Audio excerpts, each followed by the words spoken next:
Welcome to a new game, another dive into White Plume Mountain with a slightly different party. As legendary dungeons go, White Plume Mountain is near the very top, and many adventurers try time and time again to get into this dungeon to claim the treasures that tantalize adventurers at the end. Um, we have some familiar characters returning. We also have some new characters returning here. I will let Sebastian go first with Kronos, maybe the more familiar character, if you want to tell us about any changes you got. Um, However much detail you want to go into, but just base, race, class, um, maybe like a little specialty or something specific about your character. Okay. My guy, he's a tortoise. He his ability is he controls time. He can slow down, freeze time, speed up time. Um, he's a level 7, I believe, wizard, and then a level 1 cleric also. So he also heals. The way that he does his healing ability, basically he reverses time. So you get a cut, a wound. I just basically rewind time, but you're healing your wounds.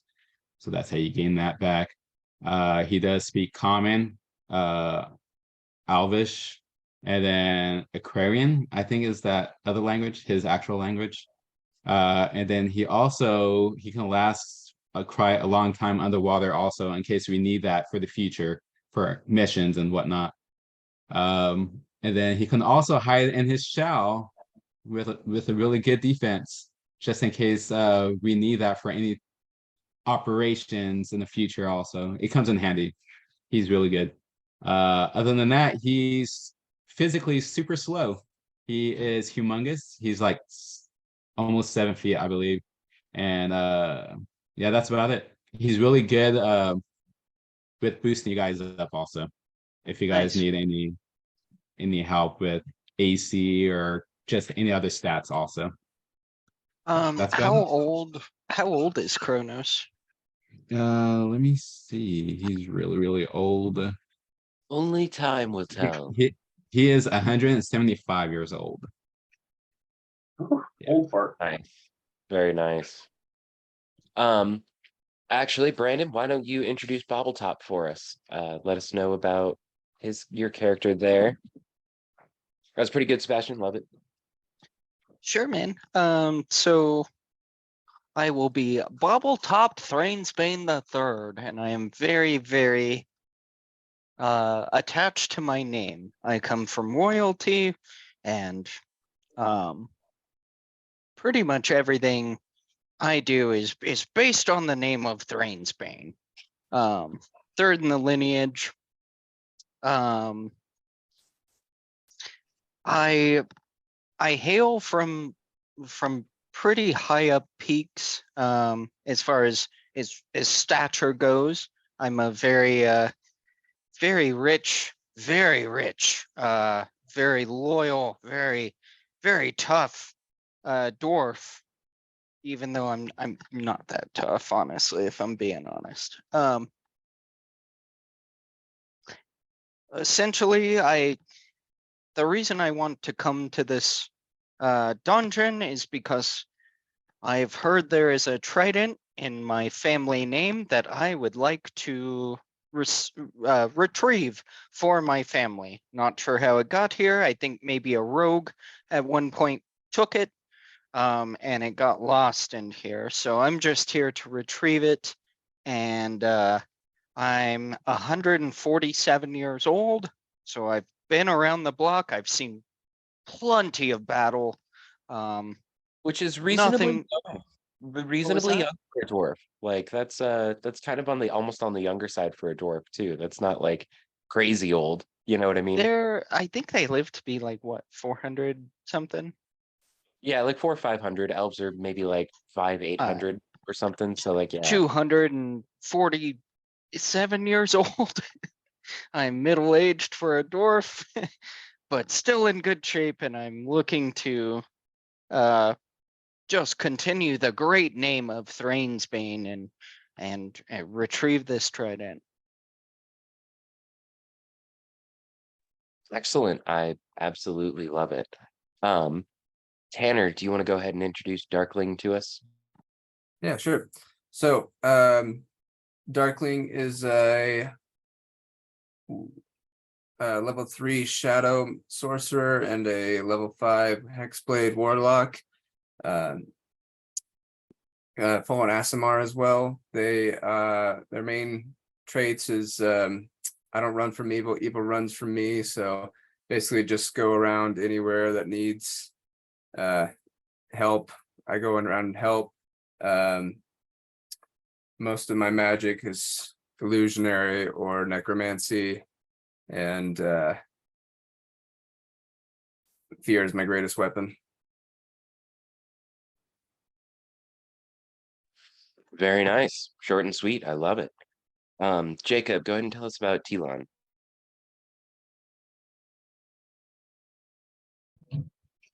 Talon is a half drow who has grown up most of his life on the surface.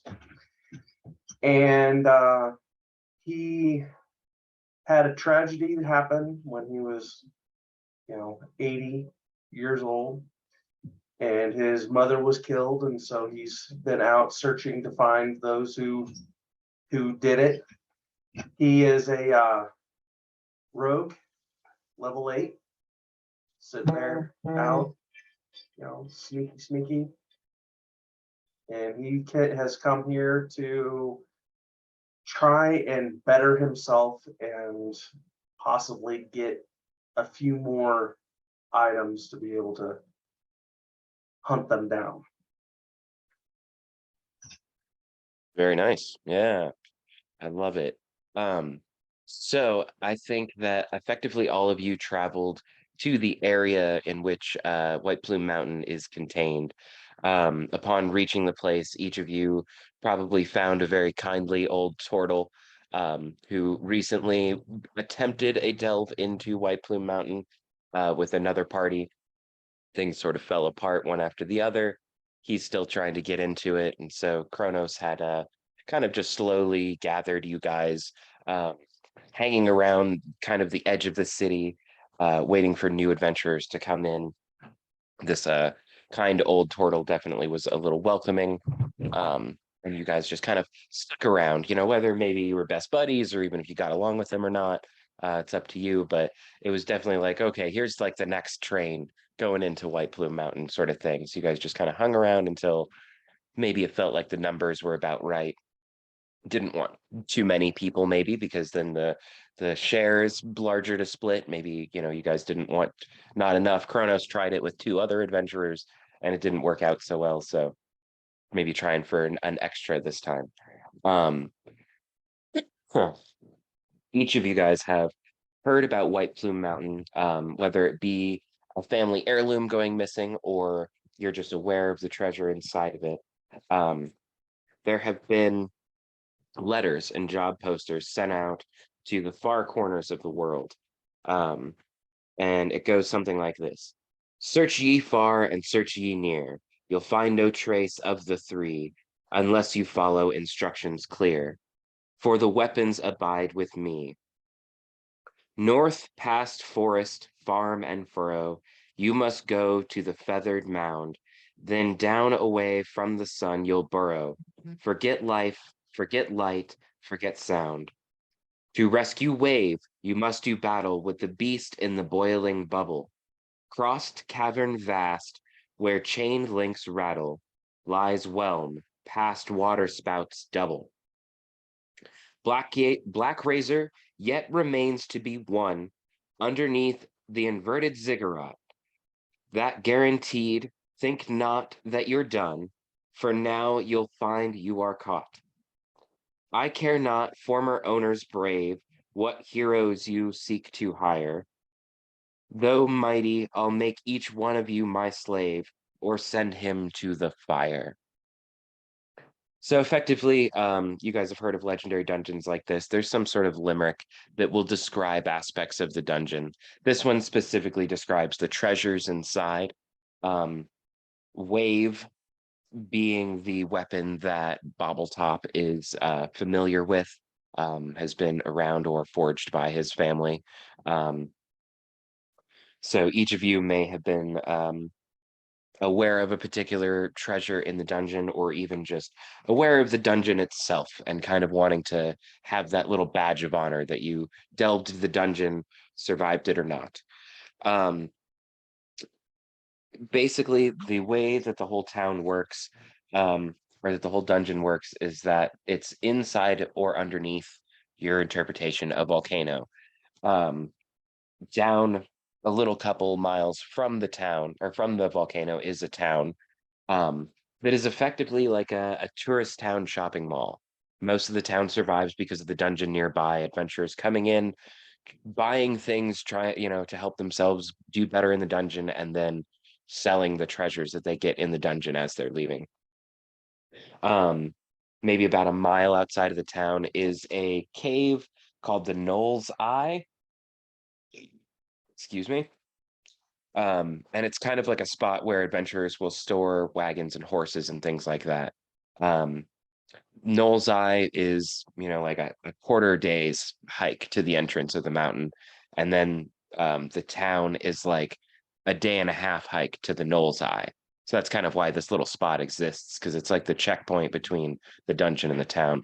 So that if you guys needed to take a trip out, kind of like take some treasures and store them somewhere without going all the way to the town and taking like 2 days, you can store stuff in the Knoll's Eye and kind of go back and forth. Um, Is there a name to the town, just so I can write it down, if so?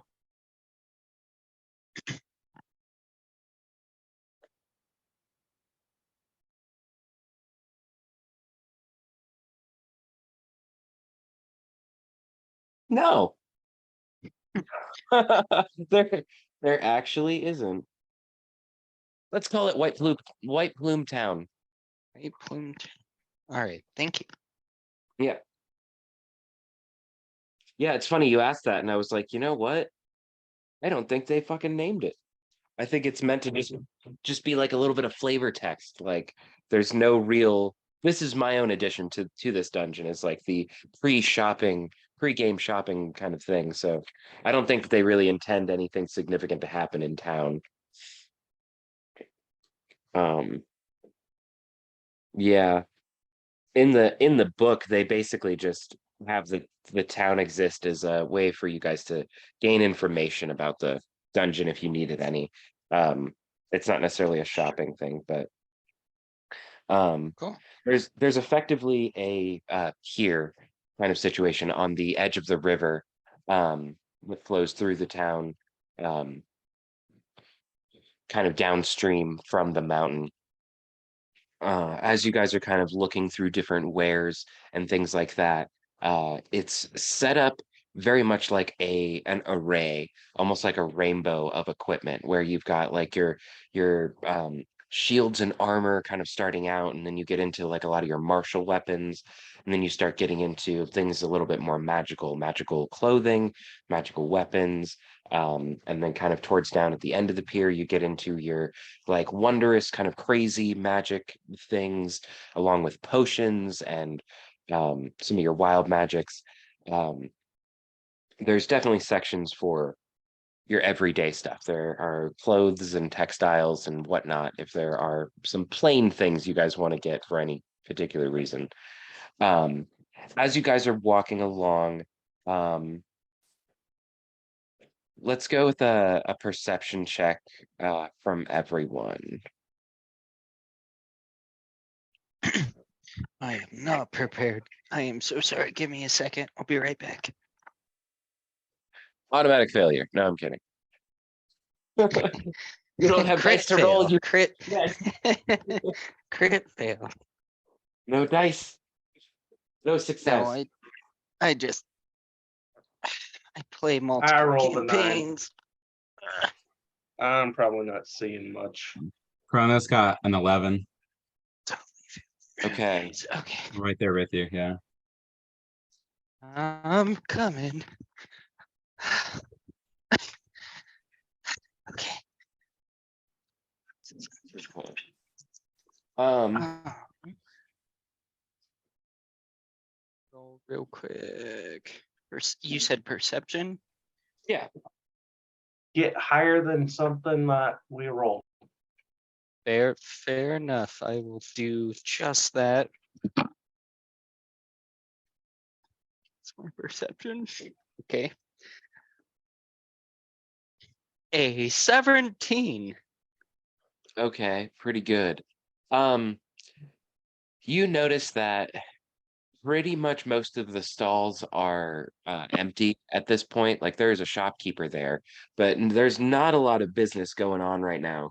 There is one store that seems to be booming. And as you kind of are taking a look around and everything, you realize that it's just a little old lady selling juice, but it seems to be booming. There's a lot of people there. Um, she seems happy. Is Uh, there a line formed? Yeah, no, it does seem like there's about like 8 or 10 people kind of waiting around just to get some juice. They're not of the adventuring type. They seem to be locals. Um, this day is particularly barren of adventurers. You guys seem to be the only ones out on the town right now. Um, but Kronos, you definitely hear a slightly familiar voice as you're kind of just standing, kind of looking around at all of the stalls and stuff like that. Um, but it just kind of creeps up from behind you and goes, "Hey, don't I know you? You look real familiar." No, it must be somebody else. I have that kind of face, and I just walk off slowly. Make a deception check. Okay. Oh Um, gosh. Oh, yeah, I got 18. okay. Um, okay, wow, I rolled the same thing as earlier. Uh, yeah, you start to walk off like real fucking slow. And the guy goes, "Okay, if you're sure you don't need any magic potions or anything.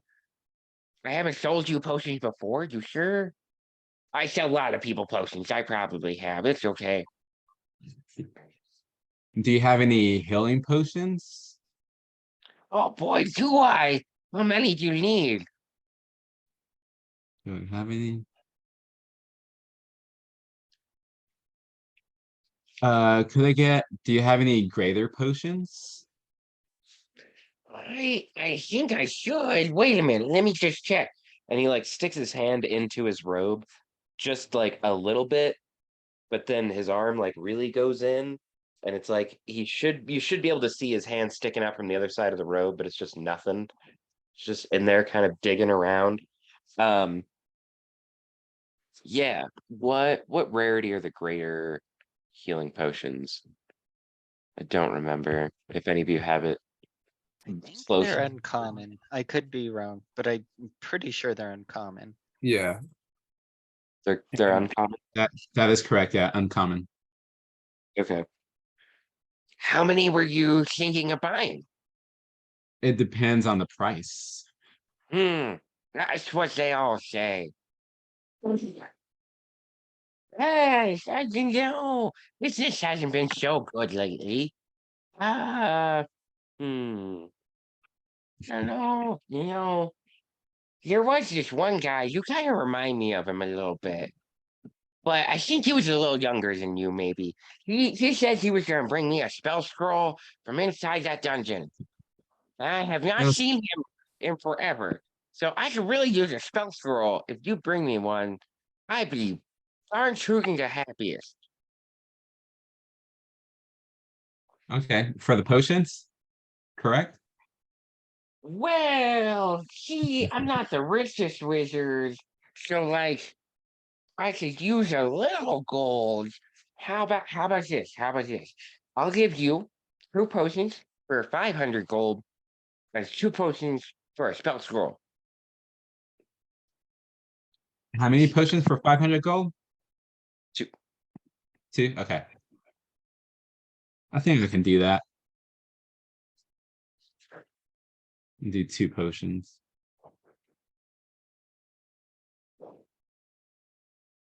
Great. That sounds wonderful to me. And he takes out like these 4 vials of like a reddish blue kind of liquid that's all swirly and bright and sparkly. You do recognize it to be a healing potion. It looks to be on the up and up. Okay. So it's 2 spell scrolls from Kronos. No, I'm kidding. So you basically have like re-upped on your original debt of a spell scroll for Vince. That is correct. And then am I paying the 500 also? Yeah, that's the idea. Okay. I took that out. Yeah. Okay. Okay. How much coin do we have? Go ahead and roll a D100. Or, 2D10, whatever.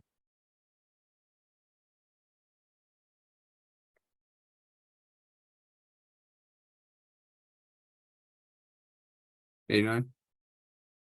89? Okay. Um, we'll say you have like 1,890 gold. Okay. And then that'll go for Bobble Top and Pillon too. It's a good kind of evenish round number. Said 1,000. 890. Cool. Hope that's not. I should have looked to see how much Kronos had. I don't remember how much you had before that. Okay, you've still got a good Hands chunk. loaded. Okay. Yeah, you've still got a good chunk, so you're good. This Yeah. is he's definitely the sugar daddy of the party a little bit.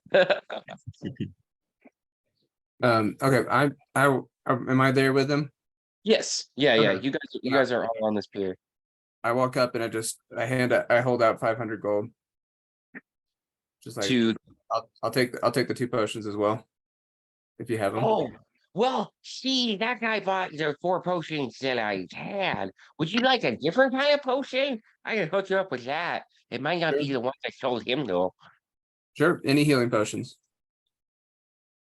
Um, I could give you one superior healing for the 500. Deal. Oh, wow, that was fast. Okay, great. He hands it out to you. It's got this kind of like red and green sort of swirl to it. Cool. Because the superior should be like the next level up, right? It's like Yeah. greater than superior. Like, cool.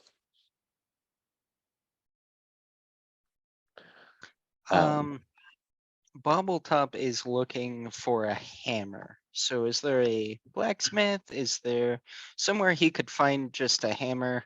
Doesn't need to be anything special, but looking for a hammer. Yeah, absolutely.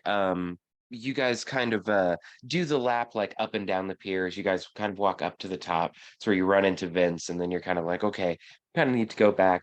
And you start moving your way back towards the beginning where they had like a lot of the martial weapons and armor and things like that. You can see a guy dressed in full armor, and he's definitely got this machine that's kind of pounding some steel. Looks like he's forming some sort of hammer. Every couple of times he pounds it though, and he'll look up into the hammer, kind of into the shine, and goes, "Damn, I look good." Oh, great. I approach this man. Uh, as you walk up, he kind of sees you in the reflection of the hammer. What are you looking for today, Sonny? Oh, well, I am looking for exactly what it is you're holding in your hand. A hammer would be exactly what I need to try to take on White Plume Mountain. You see, I need to get back a family heirloom. I don't know if you've heard of us, maybe the Thranesbane family. I can't say that I have. Oh, uncultured, that's okay. You're a blacksmith. Give me your best. Give me your best hammer, please. That was freaking funny, by the way. Oh, that's Make hilarious. Make a charisma check, just like a plain charisma check. Nice. I'm really good at charisma. 16 on die. Just plain charisma would be +6, 16. 22. This guy rolled a 1. So you see that you say this to him, and he kind of was looking at his reflection a little too hard. It's like it just glossed over. Like he didn't necessarily hear you. Hammer. Yes, I have plenty of those. And kind of goes digging through some stuff. Um, Pulls out one that's pretty dwarfy. You're not sure if it was made by him or not, but it definitely has some very like iconic dwarven iconography and kind of artwork on it.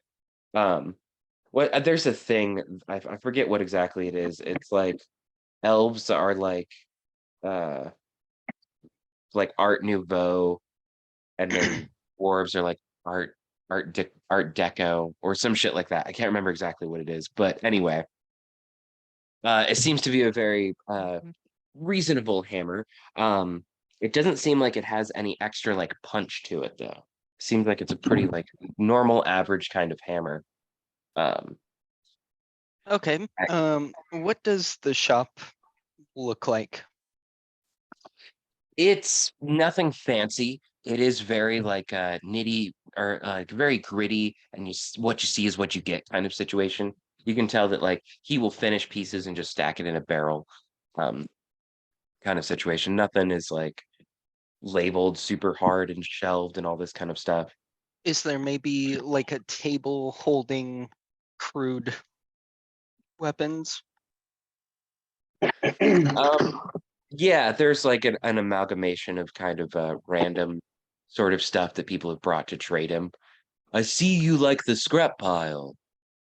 It's very interesting, and if possible, I take the hammer and grasp. Yeah, yeah. He handed over to you to check out, feel the weight, figure out if you like it. I would like to absolutely obliterate a stand that is holding some of his goods. Okay. Yeah, go ahead and make an attack roll. We'll just see what you get on that. That was a absolute nat 20. Okay. Wow. I totally believe you. Sure. Describe to me the situation that you want to happen.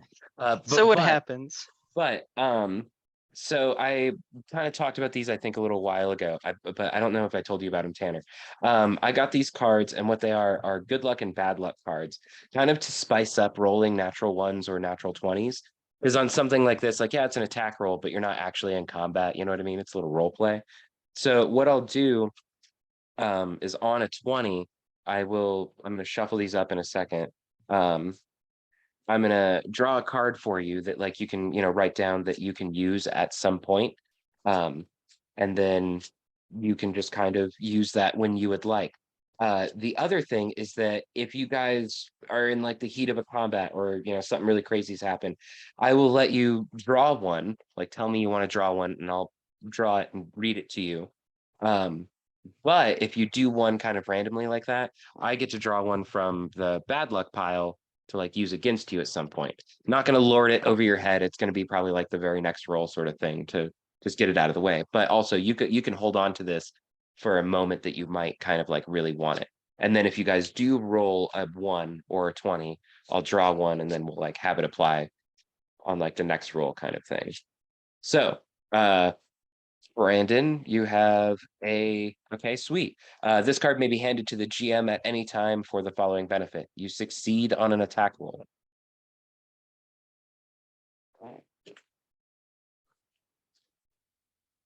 So nice. But yeah, then Cool. just go ahead and describe to me the situation, how you kind of want this to lay out. All right, give me 1 second. Attack. Roll. All right, so by Mortimer's beard, this is a pretty sturdy hammer. And without too much effort, he just turns, not thinking about the shop or the shopkeeper, anyone else, and just absolutely destroys one of the shelves. One hand, not even really trying that hard, like splinters go everywhere. The weapons clank on the ground. You can tell as the hammer goes through, this was not like a weak table. This was pretty solid. It was like oak, like, built nice and heavy. There were a lot of weapons sitting on it. There was a lot of weight hold that this table was holding up. And you like crash through it. And immediately the blacksmith just goes, "Holy shit." Must not be that sturdy, but I tell you what, the Thranesbanes always good on their word, my friend. Thank you for this glorious hammer. What do I owe you? And I will pay you extra for what I just destroyed. Well, I didn't expect to sell a table today. I didn't expect to destroy a table today, my good friend. The hammer cost me around 150 gold. The table cost about 20. Tell you what, I'll give you 200 for it. Ah, okay. He goes, "This sounds splendid. And for your generosity, I have something extra for you. A new invention. Bubble gum. Use Bubblegum, you it say? when What is you're this kicking. bubblegum? You chew it while you're kicking ass. You never No want to kidding. run out.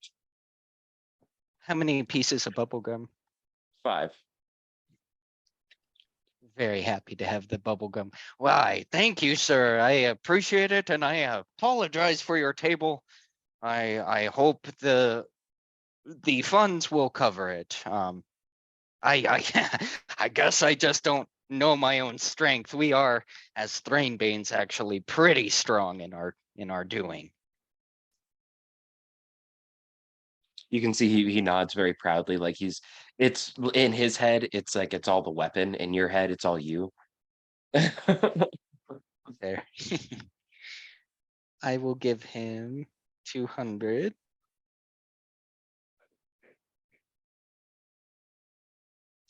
And tell all adventurers you share that gum with that Ansgar the Brave sent you.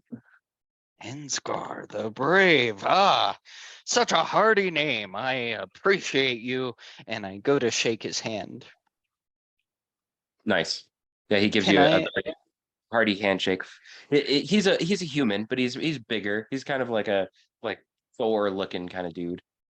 I kind of think I have like a really dainty handshake as a noble. Like it's totally different He than my goes to grab appearance. goes to grab your whole hand, and it just kind of like does one of these things where it's like it gets stuck. He has a really weird look on his face, and Thank you. Good day. um Cool. That's all I need. okay, perfect. Part of me expected you to like get it enchanted or something like that. But no worries. Yeah, sounds good. Anybody looking for need anything else? Looking Yeah, for a bag of holding, if possible. I think so. I think the last time I ran this dungeon, I tried not to do a bag of holding, just to make the challenge a little bit higher. Um, what's the rarity on a bag of holding? They're uncommon, aren't they? I think it's a wondrous item. Yeah, I actually think it's wondrous as well. Well, that should be like its magic level, not its rarity, I think. It'd Yeah, no, probably be rare. it depends. The bigger bag of holding is wondrous. The minor bag of holding, which you can only fit so much in, is uncommon. The handy haversack. That makes a little bit more sense, actually. Um, yeah, so you guys head Yeah, back. it's uncommon. It's uncommon. Okay. Yeah. It's just the regular one. You guys okay. Yeah, you guys head back down the pier towards Vince. Um, clearly the only wizard out trying to peddle some wares today. He's bothering some commoners over a potion of giant strength. Are you sure? Your extra pay for that bullshit he did to you. You can totally get back at him with this potion. You just down it and then go ape. You can tell that like there are these young men who are kind of like, I don't know about this, kind of slowly backing away sort of situation. Whoa, Uh, customers! And he runs up to you guys. You guys want a potion of giant strength? Oh wait, you already bought potions. I'm looking more for a bag, not a bottle thing. Oh, you want that kind of bag? Okay, meet me behind the shop in about 10 minutes. That's Okay. what am that's I not- paying for this bag, man? Make an insight check real quick.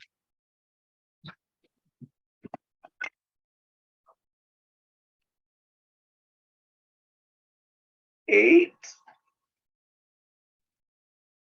You've never had somebody go meet you somewhere else to buy a bag before, but you think this is totally normal. This wizard's kind of weird. You're like, sure, okay. I'm looking for a bag that you can stuff a lot of things into.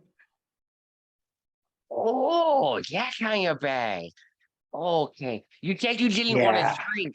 You wanted a bag. So I thought that you were like, instead of like, so, okay. Well, that's entirely different. Aha. Okay. I'm glad we clarified that.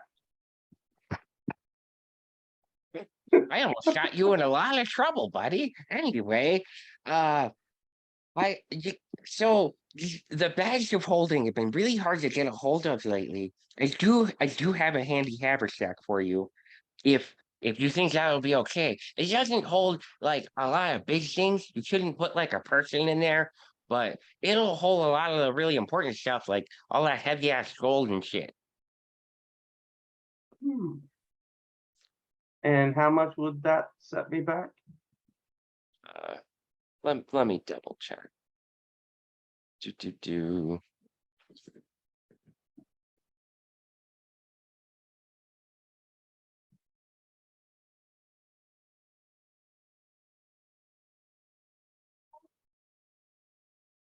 Yeah, okay, it's just rare. Um,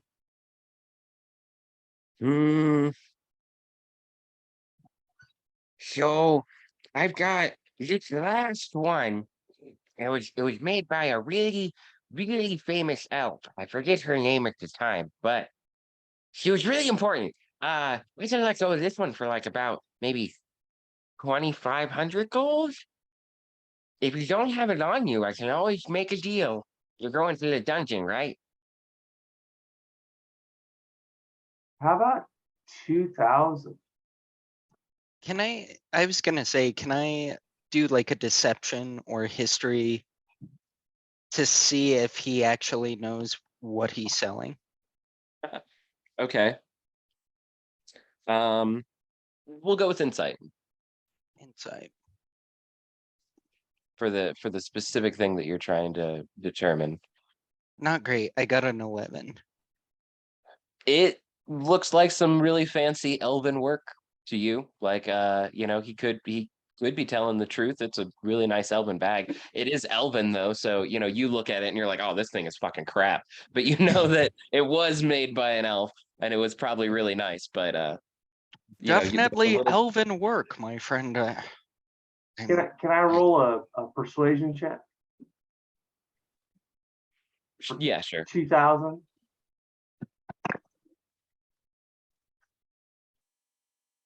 Oh, lame. 7? Ha, okay. I rolled Hmm. like garbage. 2,000. It has been a really slow day, and that'll make a difference to me. But I would really appreciate if you could bring me something back from that dungeon, like a jewel or like some components. I hear there's manticore in there. You want to bring me some manticore spines? Those things make great syringes. I mean,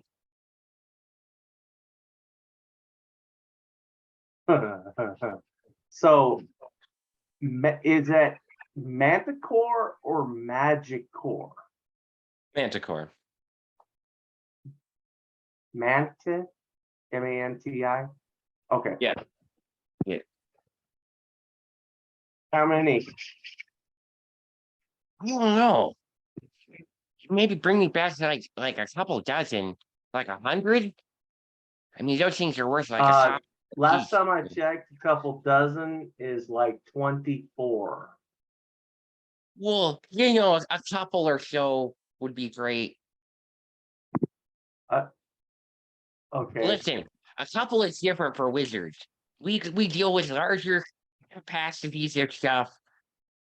Somebody asks a rogue to steal something, a couple of something, it's like you get 2 or 3. If somebody asks a wizard for something, we make like 50 of them. It's like 20 aren't going to come out right, and 20 are going to be like, you want to keep them for yourself. So I'm getting carried away here. Anything you think might be massively important, I will be happy to have. Okay. And So, since I have to go and get these manticore spines and potential, magical gems, how about 1,500? Since make we another, have to work for those. make another persuasion check. Okay. 17. Okay. Got higher on this one. You're pretty good at the deal here. How about if you bring me a really big bag of components? Oh, I say knock off 200 gold. We could say 1,800.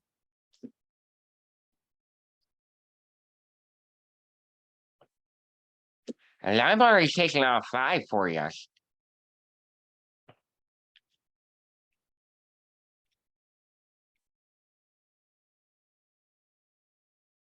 It's technically 7, but I'm okay with that. You're absolutely right. That was So yes. far more gold than I remember taking off already. So you're right. Let's go 18. Take it or leave it. Okay. Oh boy. Sucker. I mean, did you still want that other bag? No? Okay, that's fine. More for me. Anyway, you guys, Can I get 5 of them? what? I'm really confused. Things changed real quickly here. You didn't want any, and now you want a bunch? Are you a narc? Hey. Like narcs would ever tell you. I True. do an intimidation check behind him and just glare at him, like, give us what we need. What is your alignment? Are you you're Chaotic chaotic neutral. neutral? Okay, so it wouldn't matter to you all that much. Yeah, sure. Go ahead, make an intimidation check. I'll take it. 14 on die +3. Okay. God, my brain. Okay. 17. Yeah. He's like looking real dubious about the whole thing, and he's like, how about I just give you one for free? And if you want more, you come back later for him. Okay. Okay. So he like walks over to his stall and kind of does like a little sketchy like look around, and then like puts this just little inconspicuous leather bag on the counter. He's like, you never met me. Never met who. Nice. Okay. So you guys we'll kind of skip through anything. You guys are all good equipment wise, don't want anything else. Yeah, I'm good. Okay, cool. So you guys kind of quickly gather things up. Go ahead and take off like 5 gold each for the like the carriage and the horse rental to kind of make the trip over to the Knoll's Eye just a little bit quicker. You guys talk to a couple different commoners, borrow a family's carriage and horse that they loan out pretty frequently just to kind of give these help these adventurers out. You guys spend about a day traveling from the town to the Knoll's Eye, where it does start to get kind of dark. If there's anything you guys want to like prepare for your character or get anything ready, any stories you want to share, anything along those lines, now is a pretty good time for it. We'll say it's about evening time. You guys are kind of getting ready to camp down and stuff like that for the night. And then the next day you'll be able to get um, to the dungeon pretty easily. I had one thing. So the potion I bought, I forgot to mention this when I was doing the description, but I had lost a leg in a battle a while ago. So now I have a mithril magically, like basically it's like the same leg, but mithril basically now. And I put the potion of superior hearing in the hidden storage compartment. Nice. Hell yeah. Very cool. Are you showing us this false leg, or are you keeping it kind of hidden? I mean, I'm not really hiding it or something, but it's not like, because I have like, I mean, it's like you can still see some of it, but like I have my armor and stuff, but it's like half concealed, I would say, but you can still see it's like some metallic, but it's Gotcha. like I painted it black so it matches my pants. Sweet. That is pretty dope. I do like that. Okay. Oh, it also has another compartment for a blade, just like a dagger.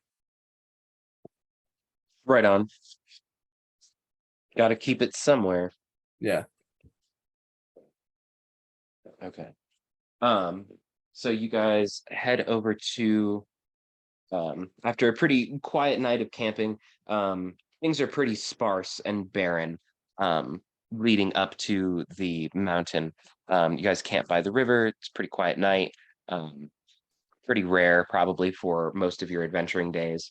Um, as you guys do get up to the entrance of the dungeon, it's basically a cave that goes like back into the mountain. As you guys kind of travel back into it, I imagine Kronos is kind of leading the way a little bit. Like I've been here before. It's kind of how you get there. Um, at the end of the dungeon is a kind of manhole cover that has to be lifted up. Did you have something, Talon?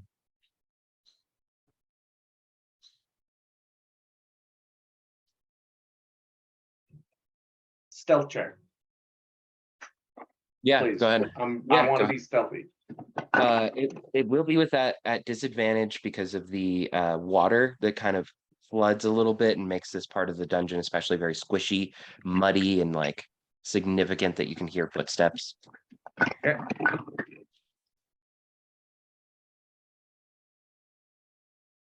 23. Okay. You still move very professionally through this part of the dungeon. Most of you guys can only hear like three sets of feet kind of moving through. But as the manhole cover is kind of moved, you guys can see like a spiral staircase, kind of like in a library. The staircase is badly rusted, but appears to be sturdy. The air inside the passageway is warm, humid, and rather foul. You reach the bottom of the stairs with a splash, as you can tell that the water at the bottom is submerged in at least a foot of water. And this is something we're dropping into. Right, so it's a spiral staircase, so you kind of wind down, and then once you get to the bottom, you guys step off the stair, and it is just like splish splash, like about a foot of water. If you're perceptive enough, you notice a tinge of panic or being scared from Bobbletop. Kronos, you've been in here before, is that correct? I mean, I've fought many battles. I just want to know what I'm going into. You can share as much or as little about the dungeon that you do know of, that you would like, especially in this moment to kind of give them like a preamble about the dungeon and stuff like that. But you guys are in like a little maybe like 20-foot little entryway sort of square room. and there is just a very long hallway that kind of goes off in front of you guys. It is dark down here. There isn't a uh significance of light. If you guys have dark vision, you're probably okay, but it is very dark down here. So go ahead and Sebastian, whatever you got. Okay. Anything that you can think of, it's in here. Lots of booby traps, sea creatures. The one thing that we didn't have was a rogue, and I think that's what we really needed in the last mission. But hopefully, Talon can help us there, and hopefully he can fix these booby traps that we couldn't last time.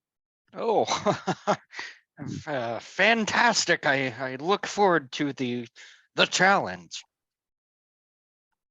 I work my way to the opposite entry of where we came, and Yeah. I'm looking down the hallway. Yeah. So you have dark vision, right? Yes. Okay. Real quick, does everyone here have dark vision? Yes. Yes. I do not. No. Okay. Alright. So 3 of us do. Cool. Good. Actually, Okay. I haven't seen Start Vision.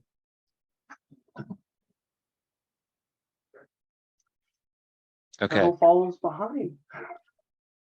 So Talon, go ahead and do a stealth check at disadvantage. And then make a perception check. And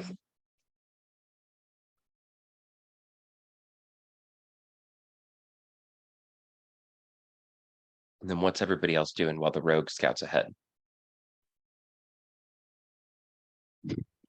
Jesus. Kronos, maybe you should hold my hand to, I keep us both safe. Mm, Ah, A whole like the back of his like shoulder, kind of, not his hand. 11. That'll work. Can I so have the other one? stealth check was an 11. There Can was I a have the other 28. one? Yeah, that got thrown away because there's disadvantage. The splish splash of the water definitely affects your being stealthy. Professional as you are, it definitely gets in the way. Go ahead and do your perception check. So the stealth check Alright. wasn't amazing. I mean, you didn't, naturally fail or anything, but not ideal, that's for sure.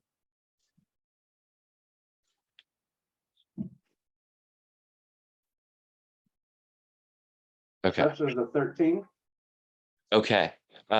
So as you're looking down the hallway, it is on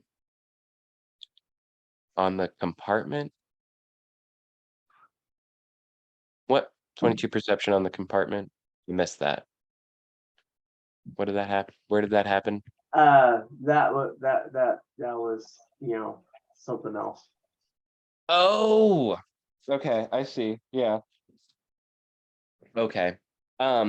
So you look down this hallway and you can tell that there is some sort of figure kind of sitting at the very end, maybe 30, 40 feet away. And you can tell that on the either side are hallways that shoot off further down than you can see, and then one directly behind this figure shoots directly back further than you can see. Okay. I'm going to try and stealthily move back to the party and relay the information to them that they're at a crossroads. There's a figure standing in the middle of it. I can't tell whether or not it's a statue or if it's, alive. It's just standing there. And it's kind of a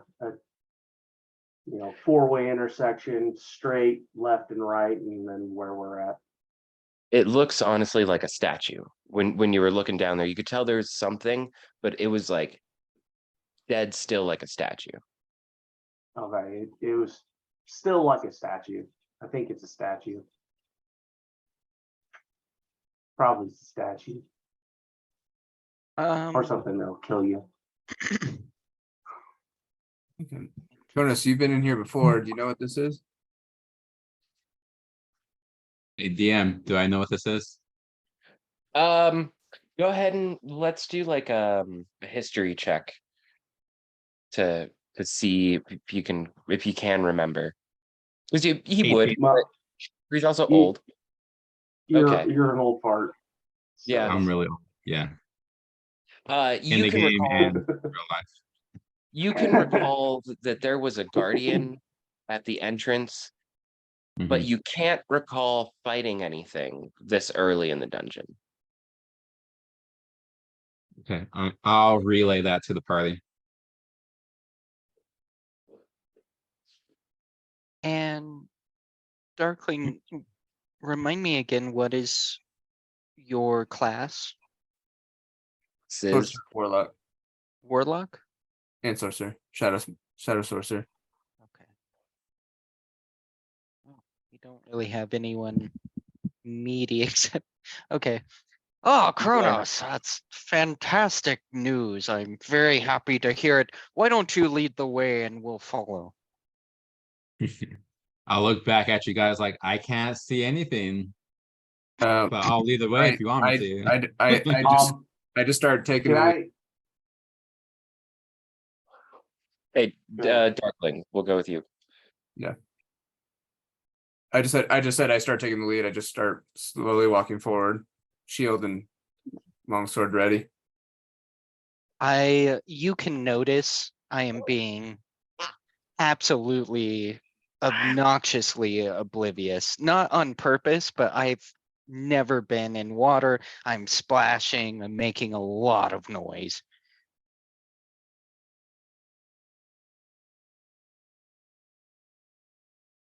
Okay, very nice. So we've got Darkling in the front. I assume Bobbletop kind of somewhere in the middle with Talon probably, and then Kronos in the back. Yeah, I'll be behind Darkling. Okay. I'll be Um, semi leading the way, I guess. Okay. Salon Kind of would probably guiding the way, like slightly you said. try and be, stealthy ahead, looking for traps and things. Okay. Yeah, so you want to be first, Talon? Yeah. For sure. Okay, so Talon's kind of leading the charge. How far ahead is he? I'll probably be, I want to say 20 feet ahead of you. Okay. Do we know this or no? I would let you know that I'm like going to be 20 feet ahead of the first person, Okay. And I'll keep but in trying to contact. be stealthy. I'll keep in as much as I contact with them can. with message.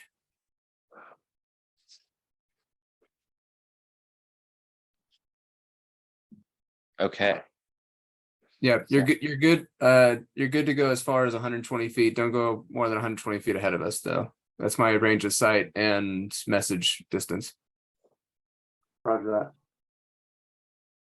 Splish, splash, splish, splash. Yeah. I message Okay. back to Bobble Top. It's like a little quieter. Splish. Splish. I tried. Okay. As you guys kind of move forward, trying not to make noise, but making way more noise than you really want to. The figure up ahead kind of starts to make form, and you can see it just a little bit better as you guys are moving forward.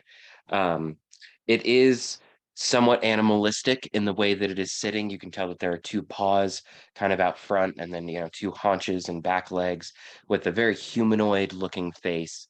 Eyes that kind of begin to glow a little bit as you guys approach. No mouth moves on this creature, but you do all hear a somewhat androgynous. Damn it. I locked my cat out. Oh. I was like, that was pretty suspenseful for that. I know, it's like, oh shit. You guys can all hear a slightly androgynous, but more feminine than masculine voice kind of appear in your head. Welcome, adventurers. Alive but I don't breathe air. I'm known as vibrant and fair. I prick when held, I soothe when smelled, and my musk is quite debonair. All of you kind of assume that this is like a kind of entry gateway puzzle that the dungeon has. Um, and Talon, as you're walking forward, kind of checking for traps and everything, go ahead and make a dexterity saving throw. Biscuit.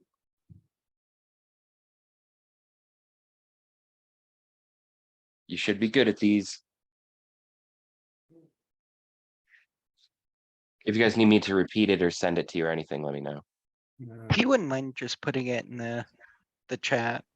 Yeah, that'd be Right. awesome. Yeah, absolutely.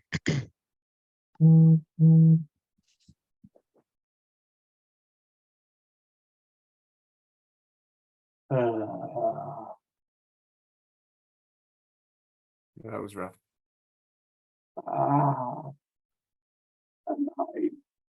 ah, I can cast guidance.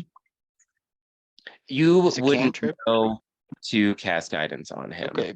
This Yeah. would be very like instant kind of happening. Like you hear this voice in your head, and then all of a sudden, dong, you walk into a wall of force, kind of separating you and this creature, giving it, yeah. ah. Guys, Uh, there's something there. you take 4 bludgeoning damage from smacking your wall, or smacking your head on this wall out of nowhere. Ouch. Oh yeah, Brandon. Guidance There's is something here. Oh, I'm just saying, there's something here.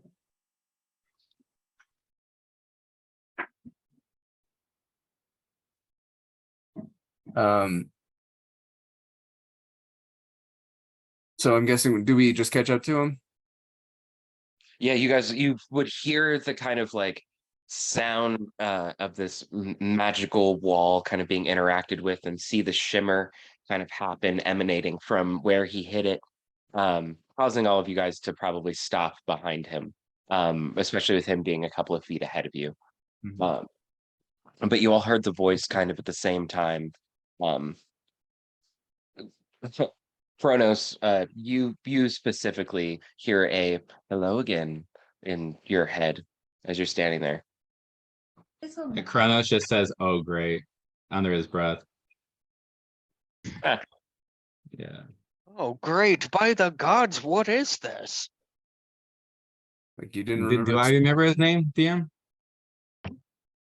Make a make a history check. I think This he will gave me his go pretty. name. He Oh, I was got Yeah. 19. Yeah, it's Larry.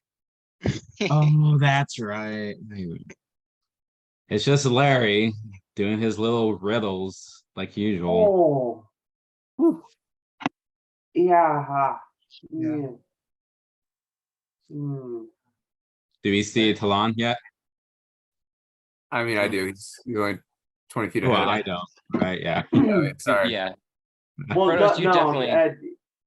you see me because I ran into this thing and I'm holding my head, and I tried to do a history check on what that thing is in front of me, and I might have rolled a bad number.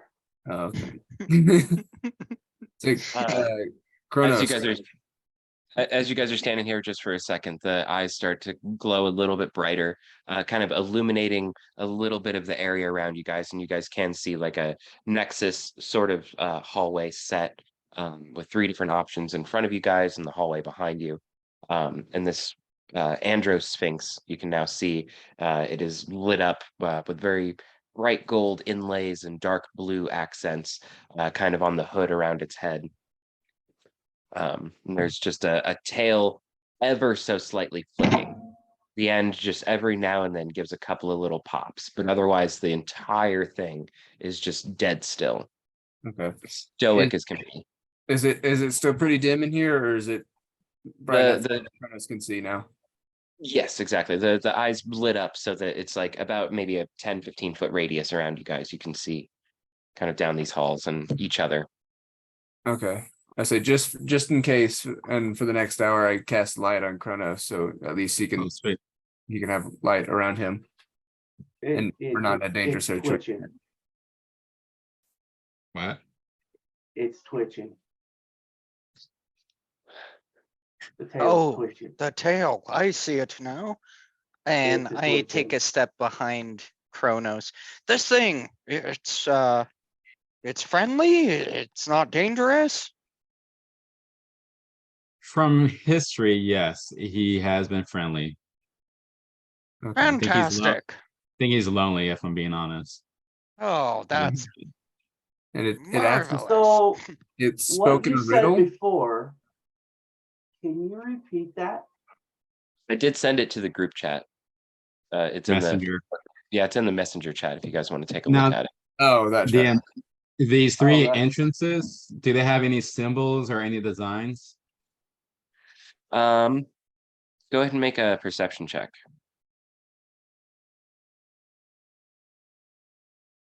Yeah. 14? There's nothing that really distinguishes them from each other. This is it's not vibrant coming and up. feel. I clicked on the photo and it's not showing. Light, but I don't breathe air. Oh, I'm known as vibrant. Is it a rose? yeah, I was thinking the same. The eyes kind of like change color a little bit. They go from like a gold color to kind of like a soft pink color. And you can see the wall of force kind of like shimmer for a second.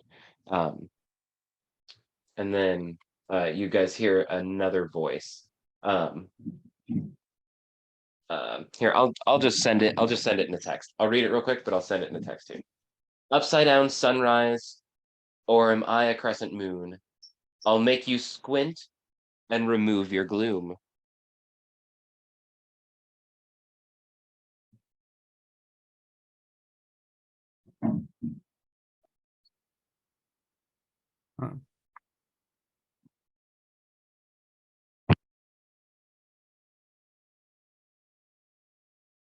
So was Rose correct? Yes, Got yes, it. I it think was Rose like was right. yeah, Okay. yeah, it was. The like Okay. you could tell that you made an effect. There's just I just didn't know if that was like multiple a continuation. It's like, nope, here's another hint. Okay.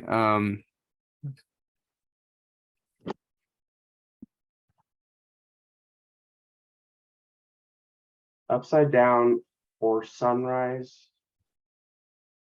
upside down. Upside down sunrise. Upside down down sunrise. sunrise. The moon. It's got to be Is the it a moon. smile? Oh, You can see the Yeah. rest of the wall like fade, and the eyes go from pink to dark. And the area around you guys kind of darkens again. The Sphinx, well, no, the Sphinx doesn't glow. Never mind. But you can all hear a voice inside your head. Come again, adventurers. It was nice to see you. And it's kind of dark, except for Kronos' glowing body now. What exactly do you cast it on? Do you just Kronos himself? He's now yeah. glowing. So it's one. I touch one object, or so a object on Kronos, I guess in this case. Your choice, Kronos. Can it Um, be my shell? and as long, yeah, it's not larger than 10 feet in any dimension. So yeah, that should work. Sure. Uh, I'll or, allow it. Yeah, and Nice. 20-foot radius, bright light, dim light for an additional 20 for next hour. So like I feel like you guys with does anybody have disadvantage in bright light? I think the drow would, huh? The drow might. Well, half Half drow drow. though. Yeah. So you don't have Half the light drow. disadvantage. Yeah. Okay. Right. Instead of having 120 feet for dark vision, I'm down to 60 feet for dark vision. Okay. All right. I see a And I little bit of a lose trade-off there. yeah. Just, light. That's still some blade shit though. Yeah.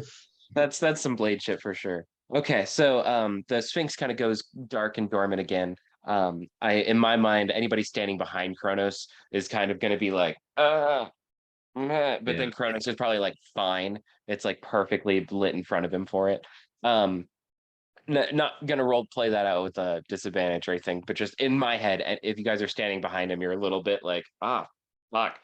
You guys have three choices, three different paths that you can pick. It's up to you where you'd like to go.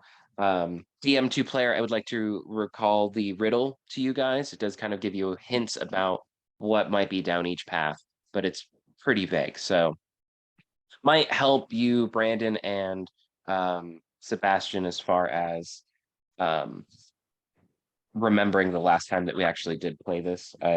Sort of meta knowledge, but if you don't tell the other guys, then I don't think it's meta. If you use it yourself, that's different.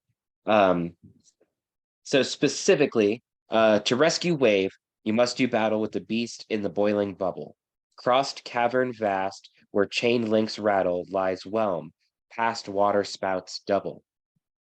Black Razor yet remains be won, underneath inverted ziggurat, that garnered, think not that you're done, for now you'll find you are caught. And a ziggurat is another word for a pyramid. Thank you. Gotcha. Yeah, Dylan, what you got? I'm sorry, Brandon. What's up? Sorry. Is the Oh, nice. Ziggurat. Oh, this- kind of like a Mayan pyramid. Got it. Okay. Oh, that is really cool. That's a dice tower, right? Yep. Very nice. That is nice. Is I'm gonna the inspect the entryways and take a look to see if there's any markings to delineate. Kronos had done that. I will let you do that as well. Bobbletop, what you got? is the Sphinx sentient? Is he still talking, or does it seem like just a pure statue now? It's still statue-like. You can see that the tail is flicking in a much more like calm manner and kind of just like playfully chilling. It's like hanging out with you guys at this point. It's just happy to have company. Go ahead and do a perception check, and then Talon, go ahead and do investigation. Eh, That's really good. 19 for perception. If you swear, you can hear a real subtle purring. I'm like stupidly close to this thing. No adventurer would get this close to. Is something that just had glowing eyes, but I'm listening. As a dwarf, you Investigation might 23. okay. As a dwarf, you might even be interested in the stoneness of like a living stone creature kind of thing. And it might like you get closer and you're like, oh wait, this is made of stone. It's moving. What? Okay, even with the 23 of investigation, It's alive! there isn't anything too distinct about any of these hallways. You can tell that the one directly behind you guys is shorter. The two to the side seem very long, and then the one directly in front is just a little bit shorter. Out of just blind ignorance, so close to it. I'm gonna tap its paw. Not hard, not aggressive, but as if to say, hey. As he's doing that, I cast message and I say, "Don't even think about it." I trying to mimicking the voice that I heard earlier. Oh, yeah, okay. Go ahead and make a deception check. Which one of us? Me. Darkling, yeah. There is a creature called Darklings, and so it threw me off when your Yeah. character was Darkling. So it's a 19 plus 4, 23. Wow. Okay. Bobbletop, you swear that the Gynosphinx emanates in your head, this like don't even think about it kind of voice. And as you do put your hand out to touch it, the head like swerves towards you Yes. with lightning speed. It's like it was dead straight, and now it is like locked on you, and you don't remember it even moving. But it Oh was just like god. there. Okay, maybe we shouldn't touch this. You can still hear I'm just gonna a slight purring. Talon, go ahead. I'm gonna do a nature check on the water to see if there's a direction that it's flowing from, That's a good idea. or if it's just stagnant. That's a really good Sure. idea. Yeah. Yeah, I no, rolled an 8. I like that. Um, it does it does seem relatively stagnant. You can tell that there is even with an 8, it's not too hard to like, drop something that floats in the water and see which direction it goes. Um, it definitely like swirls around though, whatever, you use to decipher this, maybe drop a piece of parchment or whatever.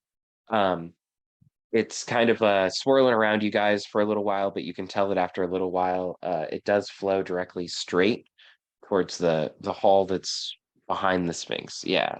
It The seems, shorter hallway. yeah, it seems like if there's any kind of like outflow, it's probably coming from there.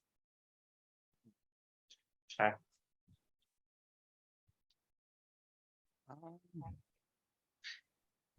Um, Bob stays a little quiet. It's like he's very unsure what to do in this kind of situation. Can I stealth up? Yeah, go ahead and make a stealth check.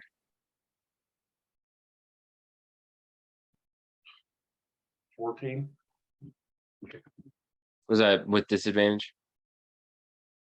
Disadvantage. Disadvantage. Oh, yeah, You've been- 14. Okay. Because the next one, can I have the next one, please? You are more than welcome to just have a luck card that could be, like success on a roll or like advantage on a skill check or like you choose your initiative score. There's some kind of cool ones in there. You guys are more than welcome to just be like, hey, I want a luck card. Yeah, I'm gonna try and stealth up the short hallway. And I'm gonna let them know, hey, I'm gonna go down this hallway a bit and then I'll come back. How far do you plan on going? Darkling, you said 120? Yeah. Was it? Yeah, I was just about to say that. I was about to say stay within message distance. Yeah, I'm gonna go about maybe 60 feet down it. And that way, I can see that'd be a total of 120 feet. Hmm. I'm just randomly going to take point kind of at the beginning of this entrance as you go in, and I'm readying an action just in case something chases him out of here. I can Mm. absolutely clobber it. That's smart. Before Talon goes inside, I'm gonna cast guidance on him. Cool. Great. Give him an advantage. Yes, I love it. Okay, so Talon is kind of doing a rogue check going down the hall, kind of see what's down there. You guys are waiting for anything that might come back at him, Yeah, pretty just much. just to be totally sure. Okay. Okay, perfect. Perfect. No, I love it. Okay, so Talon, you head down this hall. You're being as quiet as possible.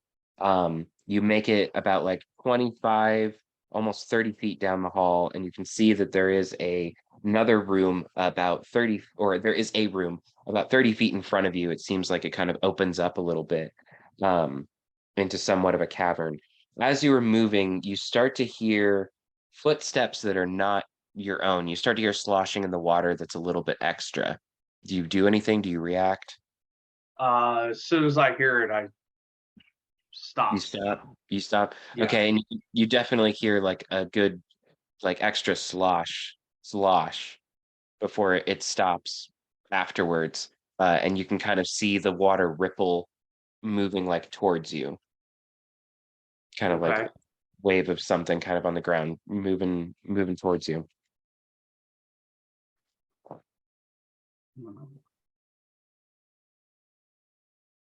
I'm gonna let's see here. He's probably too far away for me to hear anything now, right? Even though we're in a cave. Yeah, it is definitely quiet down the hall. You guys heard footsteps, and that was about it. Okay, just want to make sure. Or not even footsteps as much as the sloosh, slosh, slish, slash. Okay, I'm going to cast darkness just in front of me, Okay. and then I'm gonna sit there and move back toward the party. Okay, as you start to move back, you cast this darkness to kind of like give yourself some cover, block whatever might be making the sound on the other side, and you start to move back towards the party, and you can hear the sloshing kind of begin to pick up. It gets a little bit faster. You feel like it's outpacing you. Do you want to wait to try and see something come out of the darkness, or are you just looking it back to the party regardless? How can I judge about how far away that was? So it was at least 30 feet in front of you. You had moved about 30 feet down. It seemed like there's about 30 feet, 30, 40 feet to the next, to the room. Well, not next because you haven't gotten to a room yet. But then somewhere in between that, about 30 feet away from you, there are these footsteps. You started to move away. You're kind of still about 30 feet from it. But it's up to you if you want to like stay and wait for it to move out of the darkness, or if you want to, just keep moving while it's still away. A little bit of choice here. I'm gonna move all the way back to the party. Okay. Yeah, you definitely hear footsteps kind of like sloshing behind you. And as you move back to the party using, all of your speed, you're making a little bit of noise. You can't quite keep up with where the footsteps are behind you. But you do make it back to the party. And as you glance down the hallway, I'll let you do a perception check. But it is very dark, even with your darkness spell that was farther down the hallway. It is very dark.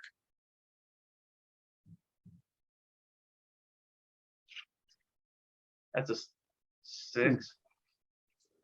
It's dark. You definitely can't see anything. The water is rippling and kind of waving behind you.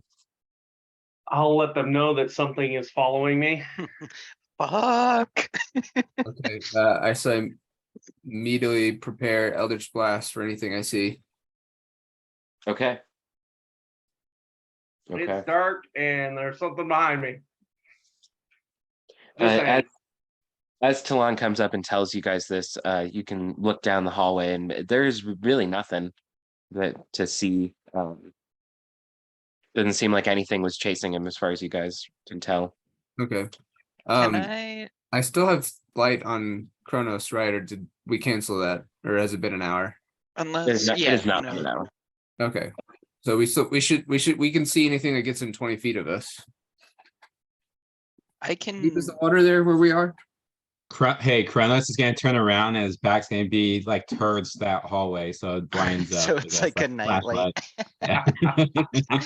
It gets a little bit brighter. You can see down the hallway just a little bit more, but it doesn't really give you guys any extra clarity. It's pretty dark and It's can't a see it. darkness I try. spell. Return to the meeting, shields up.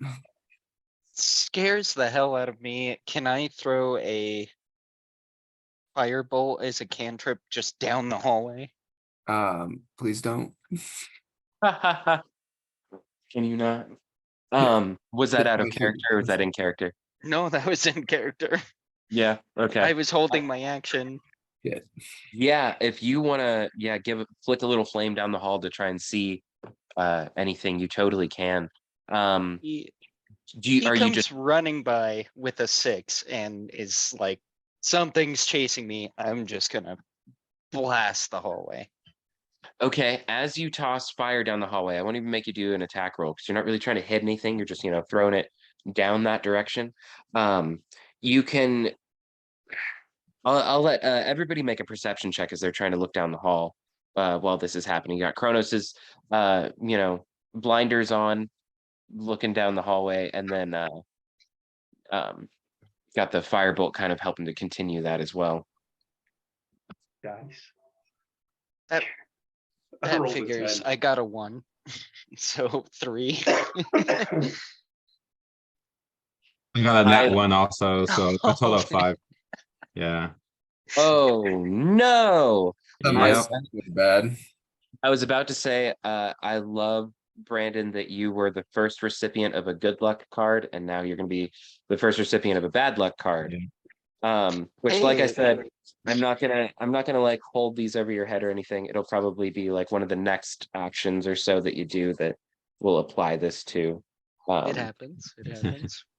Yeah, just a little extra bit of flavor to kind of make things interesting. Okay, so for Bobble Top, you have a negative 1d10 on your next saving throw. And then for Kronos, you re-roll a skill or attack roll, and obviously take the lower. Well, or we'll say the new number. So there's even the chance of that being a positive one. But yeah, re-roll your next skill check or attack roll, whichever comes first. Okay. So with that nonsense out of the way, you guys can't really see anything of note. Talon, how did you get, or how'd you do on I a had a perception? 10. Okay, and Darkling? 3 minus his, so 7. Oh my god. It's dark. There ain't nothing to see. There's water and stone. The firebolt just flings down the hallway. It doesn't hit Yeah. anything. Yeah. You know what? I'll let you go ahead and roll an attack just in case you get something amazing. I love the possibilities. So Oh, he we'll said firebolt. I thought he said fireball. No, firebolt. It's like, Fireball. I'm I might have loading said my fireball. Sorry. I'm loading my hand crossbow with a bolt of walloping. okay. It was a 19. That's with my added hit.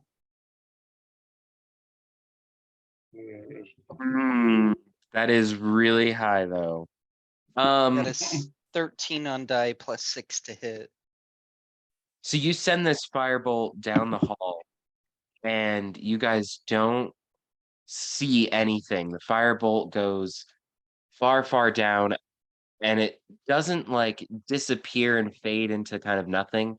It's like it's going down the hall, and then it just like vanishes as it goes into Talon's darkness spell. And you can hear from down the hall this like ear-piercing screech emanate as it does land purchase on something. You just hear something shriek before the water just begin to like sound like a river with the of it just being pushed out of the way from something moving down the hall. Let's Do go ahead and you roll an initiative. damage? Okay. Okay. Yeah, roll damage.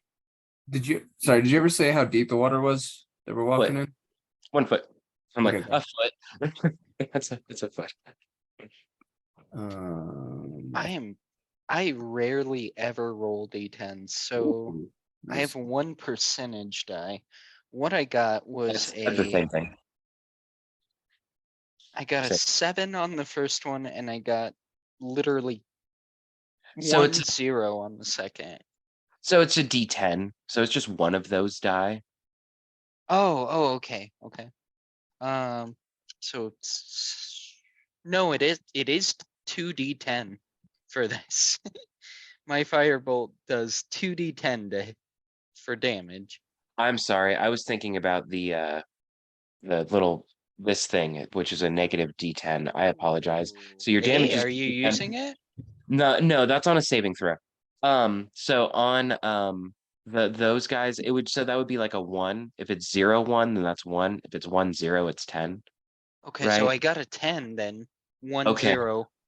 Okay. And So then the double 0 is a 10. on the other die, yeah. Okay. I got a I know there was a 7 in there. 7-0 on that one. Okay, so you 17 damage. Okay. Gonna have to learn how to use those better. Sorry, guys. 17 damage as it flies down. I was prepared. I was ready. I had my hand. I watched my rogue run past me and I just blasted down the hallway.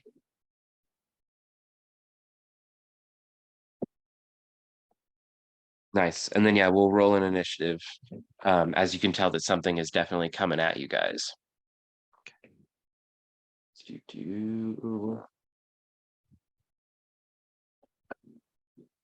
Oh gosh. Oh, that's much better. 16.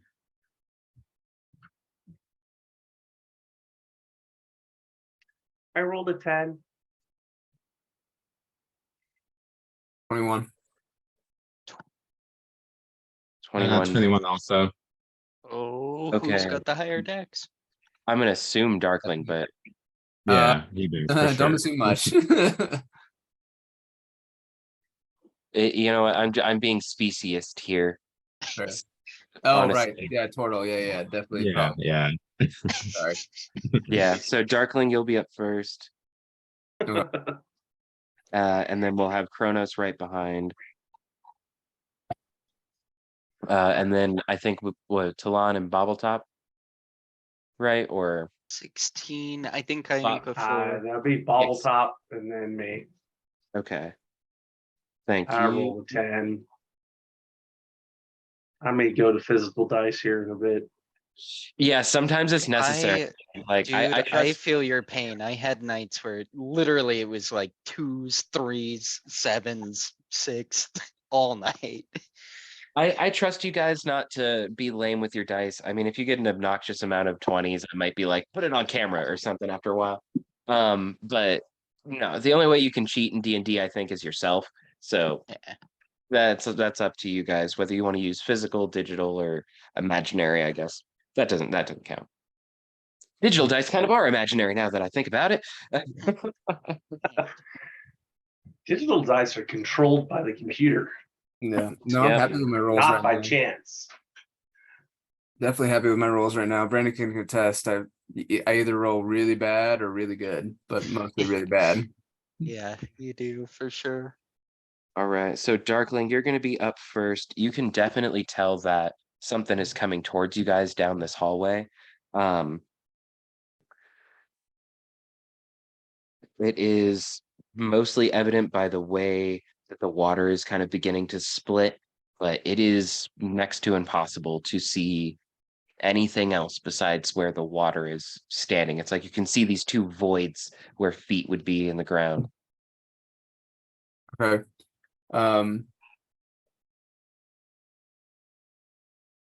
Interesting. Okay, and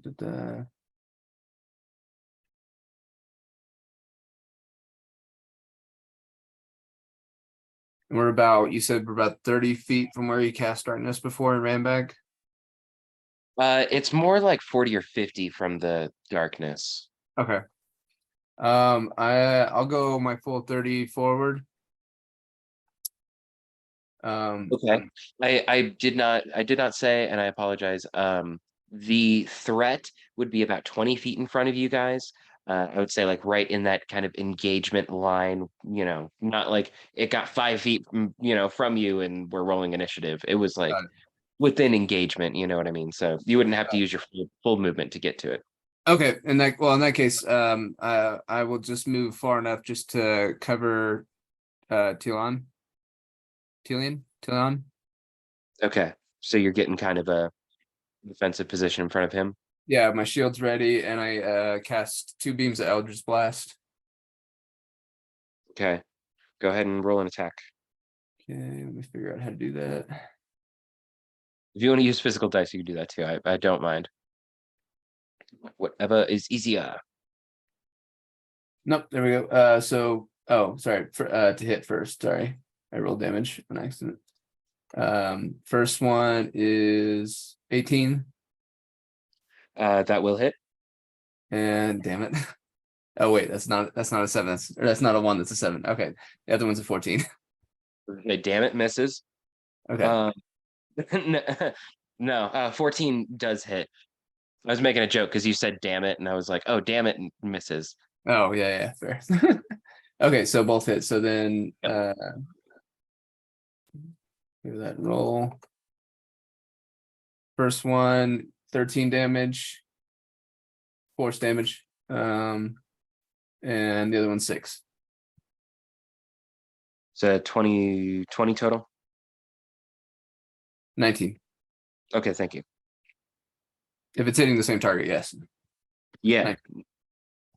Yeah, that is the only thing that is evident to you guys right now. It is now at okay. Yeah, you can hear another piercing shriek. It's kind of like several voices at once, kind of like a tortured soul sort of situation. Ooh. Um, okay, so that was a movement, action, bonus action, or just action? No, I'm good for now. Okay. Do you get two blasts as an action? Is that what that is? Eldridge So- blast is 2 beams at 5th level for warlock. Right. Gotcha. Cool. I'm right at 5th level. Nice. Or no. All right. Is it? It's on total. It's based on total level, right? So I think it's yeah. So 2 beams until I hit level 11, and then more, but not a big deal. Correct, Right at on. level 5, you get 2 blasts, and then Yeah. at a level, yeah, different. Go ahead and make a perception check at the end of your turn, just before I forget something. Got it. As you're in combat, you know, you're looking for threats, you're looking for things that might be dangerous or anything to that degree. Okay. Thought I rolled the 1 again, but the 7 is like right next to the 1, and it looks identical on the dice. But yeah, that's an 8. Okay. Yeah, it's hard to even see the thing that you hit. So yeah, no, it's really difficult to see anything at the moment. Got it. Kronos, you are up. Go ahead and start off with a perception check. Sorry, Darkling, I should have done that for you, but I'll start this one. Go ahead and start off with a perception check, and then you can go on with your turn. I got a 22 on perception. Ooh, okay.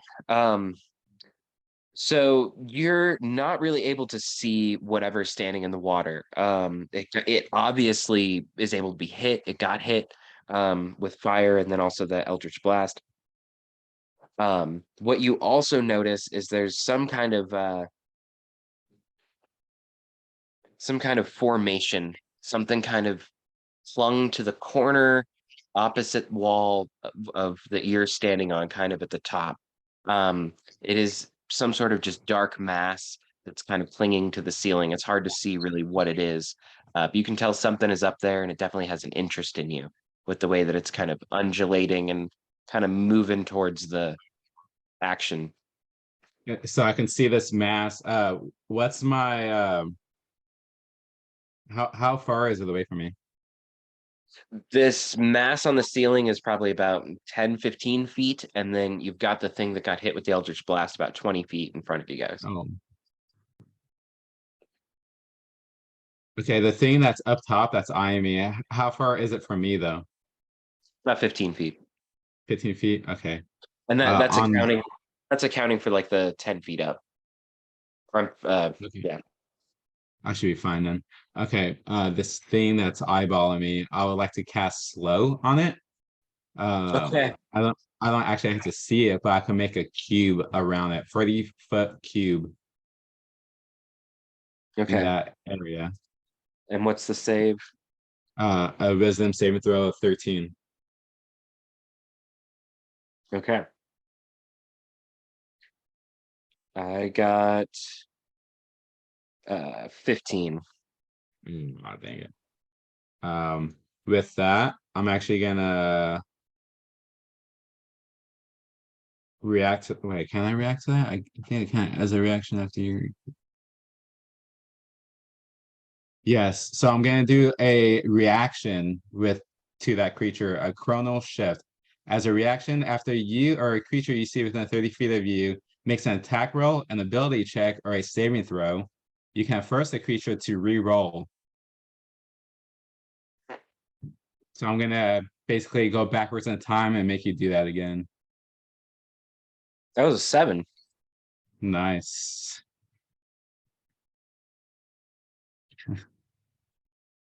And now, so the cast ability of slow goes into effect. And hold on. The fact it affects the speed of the creature to half.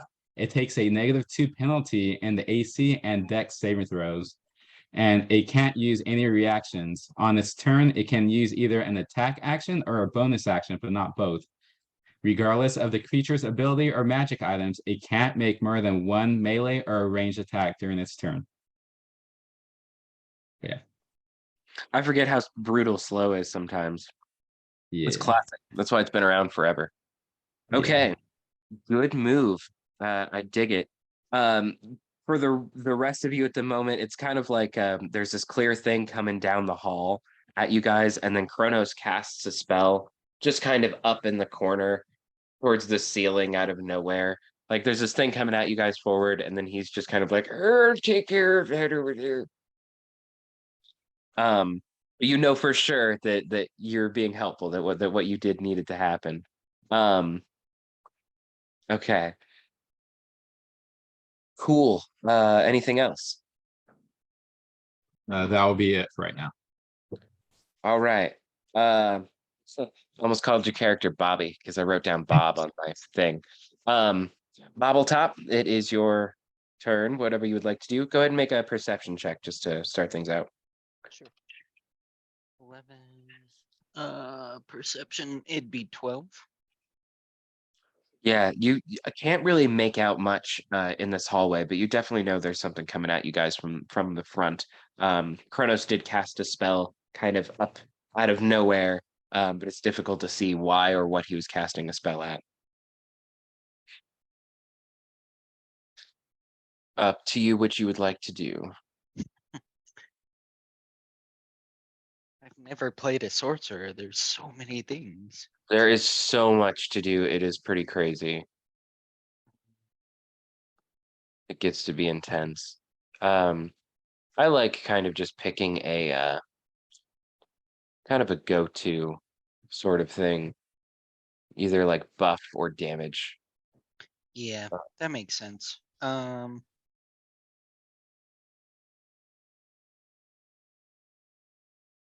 And you said it seems like there's two entities and they're roughly 15 to 20 feet away from us. Basically, it would be most evident to Bobbletop that there's something in the middle of the hall in front of you guys, about 20 feet away. It also occurs to you that Kronos cast a spell in an odd direction, kind of away from where the threat was. But other than that, nothing appears to be really standing out to you. Being And a sorcerer, I would assume I at least kind of understand what he cast. And when seeing it, I'm going to double down and I'm going to cast Ray of Frost. So like whatever it is, stop. I don't think they stack, but it does really good damage. so you're going after the thing got hit with Eldritch Blast? Yes. I can't really see anything, so I mean, Ray of Frost is kind of it's a beam. I know it's a hallway, so I'm shooting it down the hallway. Right.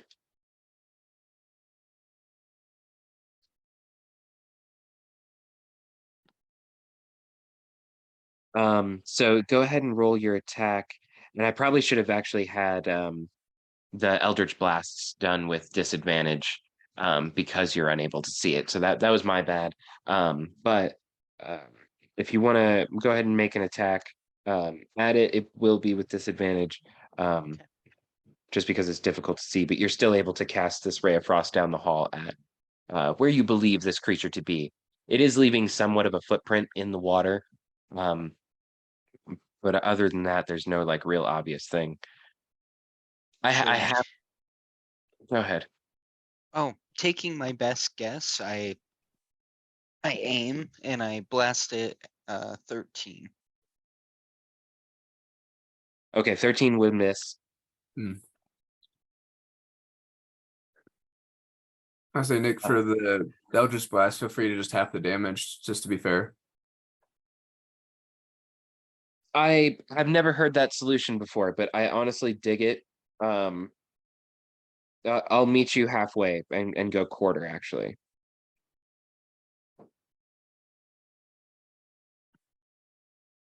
And that's okay.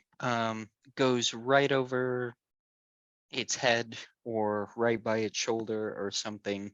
I feel like I blast in the same place I did the firebolt, but it doesn't hit it. You suspect that there could be a lot of writhing and moving around with the sound that this thing is making. Gross. um, that's pretty much all I can do. I hug really tight to the wall. Like I'm hoping it didn't watch me peek around and cast that. Okay. Other All than right. that, I'm good. All right. So Kronos, you can definitely see this mass attempt to move and kind of wriggle.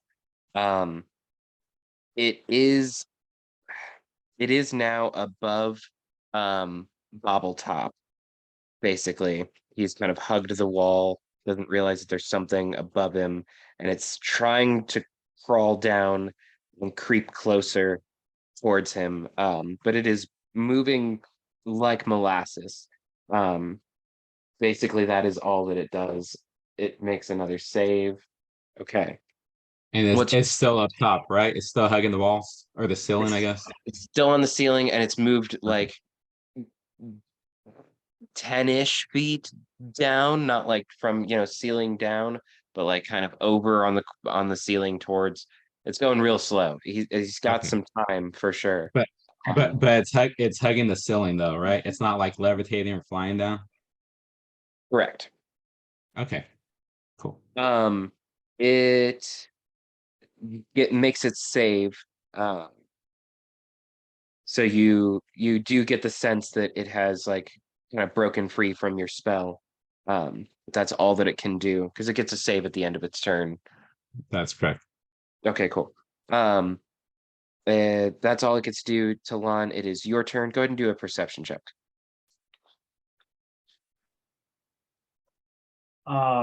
Perception of a dirty 20.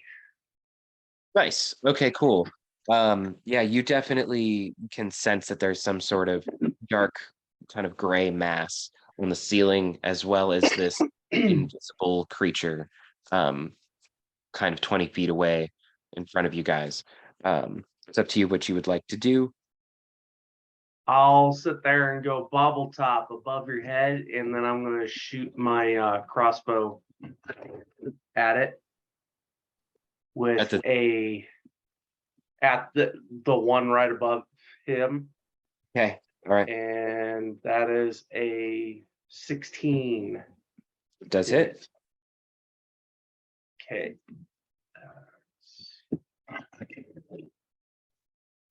5 points of damage, and it needs to do a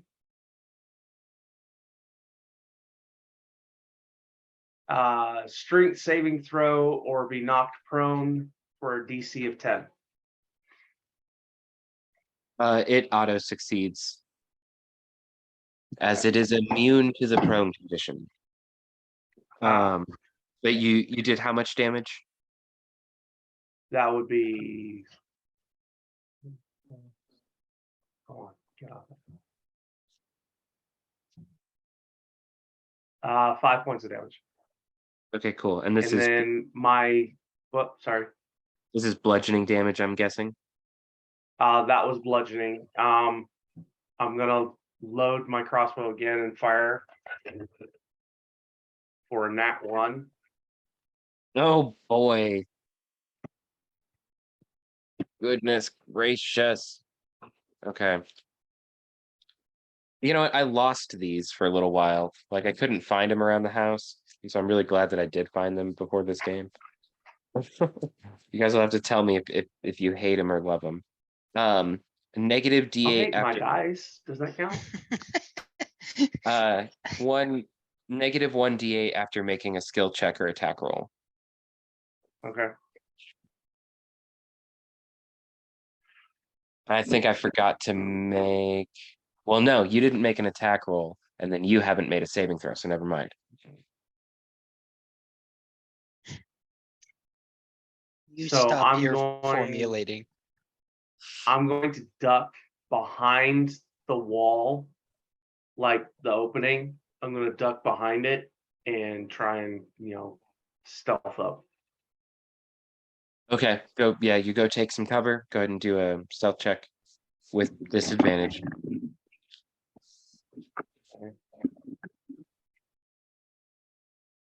Same number twice. That's a 15. Okay, you feel like you're relatively well hidden. You know that this isn't the best dungeon for stealth, but you feel like you're doing the best that you can. So go ahead and make an Arcana check to Lon. I'll give you Arcana or Nature, and this is about the nature of this creature for what it might be. Um, as you're rolling that, it is its turn now at the bottom of initiative. And it moves with like lightning speed. You guys can see like it stopped for a second and took these hits, and it just blasts past you guys, um, almost going directly for Talon. Um, you can see this like wave of water kind of rush towards you and then splash in your face, Talon. Um, and then there is basically nothing for a second before you can sense something slashing out at you. Let's see here. 23 on the first one. And then uh 22 on the second one. That hits too. Okay. Um two, two, two, 4, 8. For 14 points of bludgeoning damage. And then Okay. what did you get on that skill check? That was a 19. And was it just attacking and saving for the negative? You would have a I have a reroll a skill or yeah, reroll a skill check or attack roll. No, that's not you. It's a negative D8 after making a skill check or attack roll. So yeah, go ahead and roll a D8 because this is a skill check. So that would be a 6. Um, So 13. 13. Yeah. You feel like you've heard about creatures like this before. You're not sure exactly what it is, but you think that maybe you're the one who triggered it. So it's kind of got like eyes for you. Okay. You said 14 bludgeoning? Yes. Okay. And then we'll be back at the top with Darkling. You guys kind of all got sprayed with water a little bit as this thing just rushed past you guys like a wind and wave just kind of whooshed down the hall, almost going right for Talon. So Darkling, you can see that your most recent target has kind of moved past you and is now almost towards the entry point where the Sphinx is at. And this is just slightly metagaming. Would it take attacks of opportunity moving past us? Good question. It doesn't have anything that says it wouldn't. So go ahead, because it is invisible, it will be at disadvantage.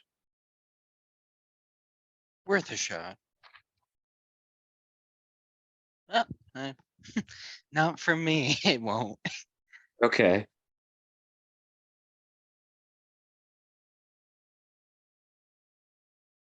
All of us? Yeah, I think everybody would probably get an attack of opportunity because it did run down the hall past all of you. Okay. And they're pretty small hallways, about 10 feet wide, 10 feet tall kind of situation. Yeah, so it'd be in our range. Okay, so only thing I would be able to hit it with would be longsword. So here goes. That is a 25 to hit. Oh, wait, disadvantage. Sorry. One more time. That is not a 25, it's a 17. 17 would hit though. Wow, that keeps on. It's doing your quarterstaff and your longsword. Mhm.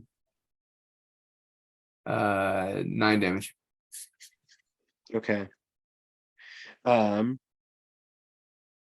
hallways are 8 feet, 10 feet in height, and then 8 feet wide.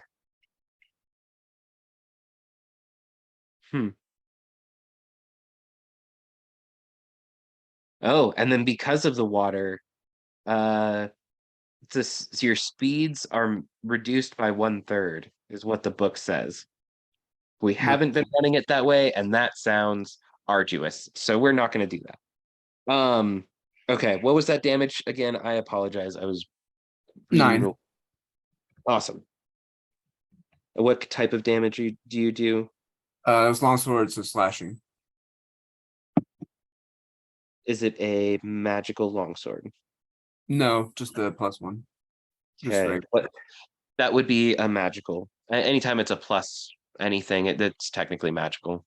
Oh, okay, cool. Good to know. Yeah. Okay.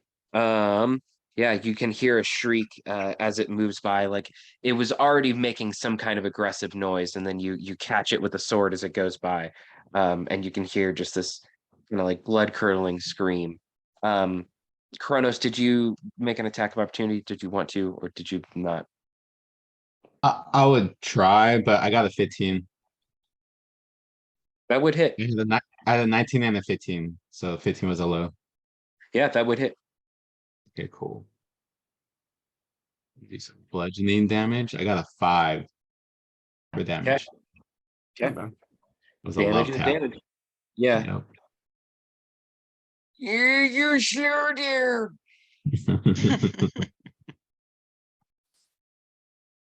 Okay, cool. That is going to be its whole turn. We are back. I believe with Darkling, you didn't take your turn yet, right? No, yeah, we went back Cool. and did the opportunity attacks and stuff. Okay, so Awesome. you do perception now. Okay. Shit. 6. Okay. Yeah, you're pretty sure of the thing that ran by you. Anything else is kind of a mystery at the moment. Okay. Well, I'm assuming I heard the thing about something being above us, so I'm gonna at least look up. Yeah. Yeah, you're able to look over there and you can tell that something is kind of creeping its way down right towards Bobbletop. He kind of moved off the wall a little bit to get the thing as it came by, but he's still pretty close to it, and it seems like it's got his attention on it. Okay. Then I'm going. Okay, so I have a visual on it now, and it's definitely within 30 feet of me, probably. Yeah. Yeah, yeah, Yeah. yeah. The thing on the wall or ceiling was about 15 feet away, and the thing that rushed past you is about 25 feet away the other direction now. Okay. No, I want to say that for later. I'll just attack with how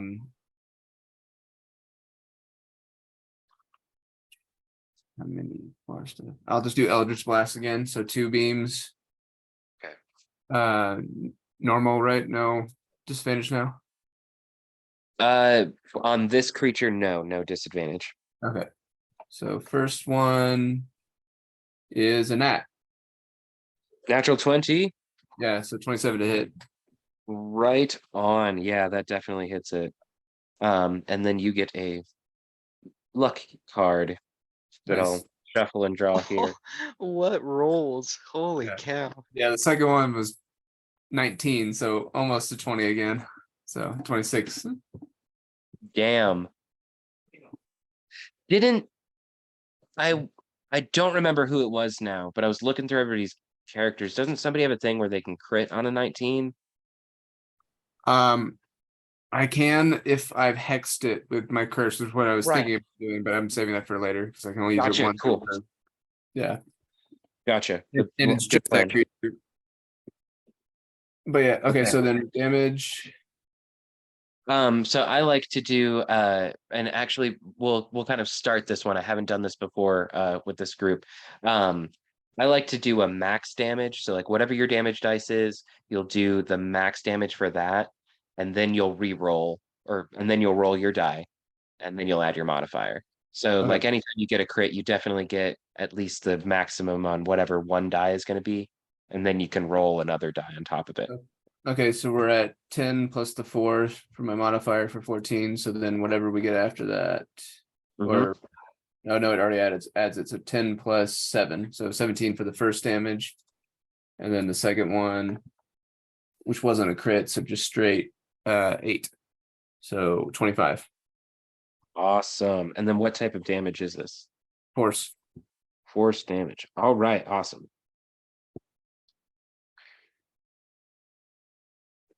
Sweet. That was a really good hit. And then your luck card. Your movement this turn does not provoke opportunity attacks. Ooh. Nice. Cool. I'll give that to you on your next turn as well, just because that's not quite as advantageous if you have to use it right now and doesn't matter as much. Sounds good. All right. And movement wise, I think I'm already in an okay position. I guess I'll move just a little bit closer to bottle top so I can help protect if I need to. Okay, cool. Yeah, you're definitely getting in a place to try and get at this thing physically if you need to. It is definitely still creeping. It made a bit of like a gurgly, sloshy, crunchy sound as you hit it with this force damage. Kronos, you're up. The creature that's above Bobble Top, is it still up there? Yes. I would like to the creature that was that Darkling was fighting, how close is that from me? I'd say you're like 5 or 10 feet away from Darkling. So the way I picture it, if you're going from the Sphinx up the hall, you've Yeah.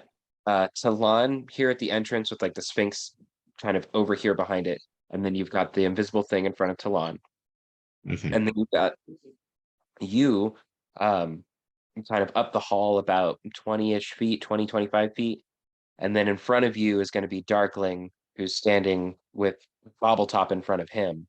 And then above Bobbletop is going to be this thing. And yeah, you've got Darkling and Bobbletop like 10, 15 feet, or sorry, 5, 10 feet away from you. Okay. So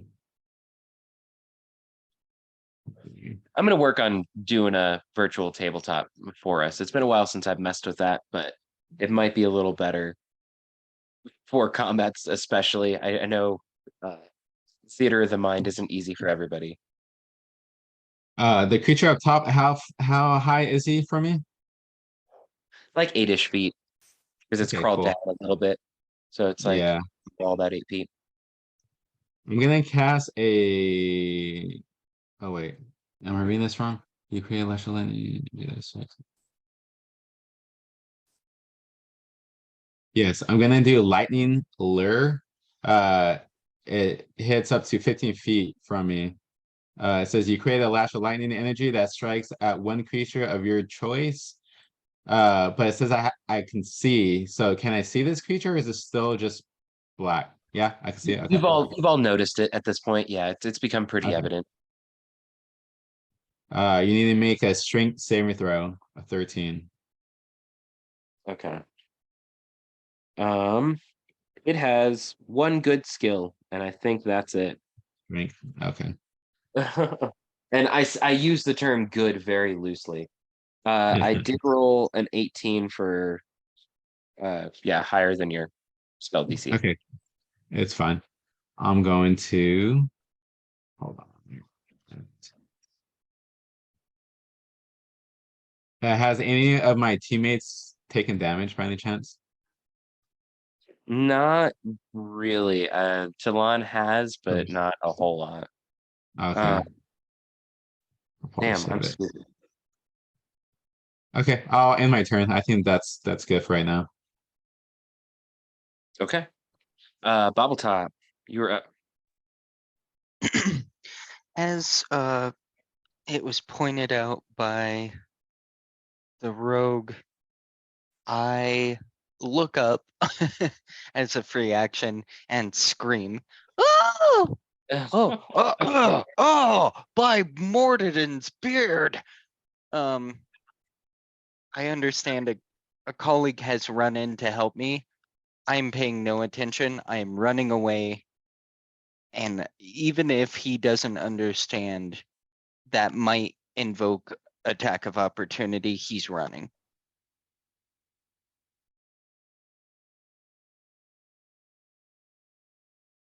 Uh, it definitely like slurps out. I got a 12.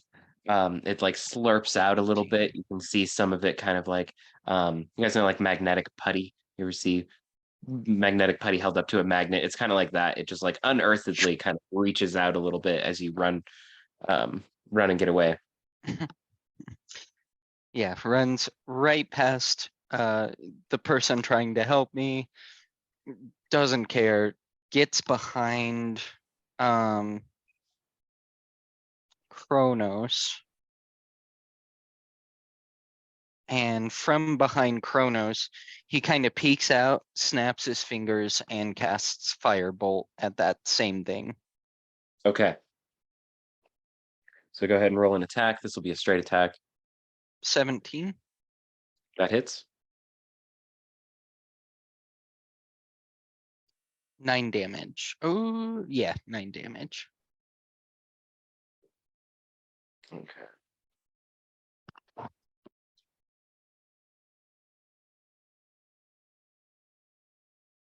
Okay, right on. And this is fire damage, obviously, or you're flavoring it anything else. Nope, straight fire. Cool, perfect. Good movement, action, got a bonus action or anything? I did my movement running away from the thing. Did Okay, my cool.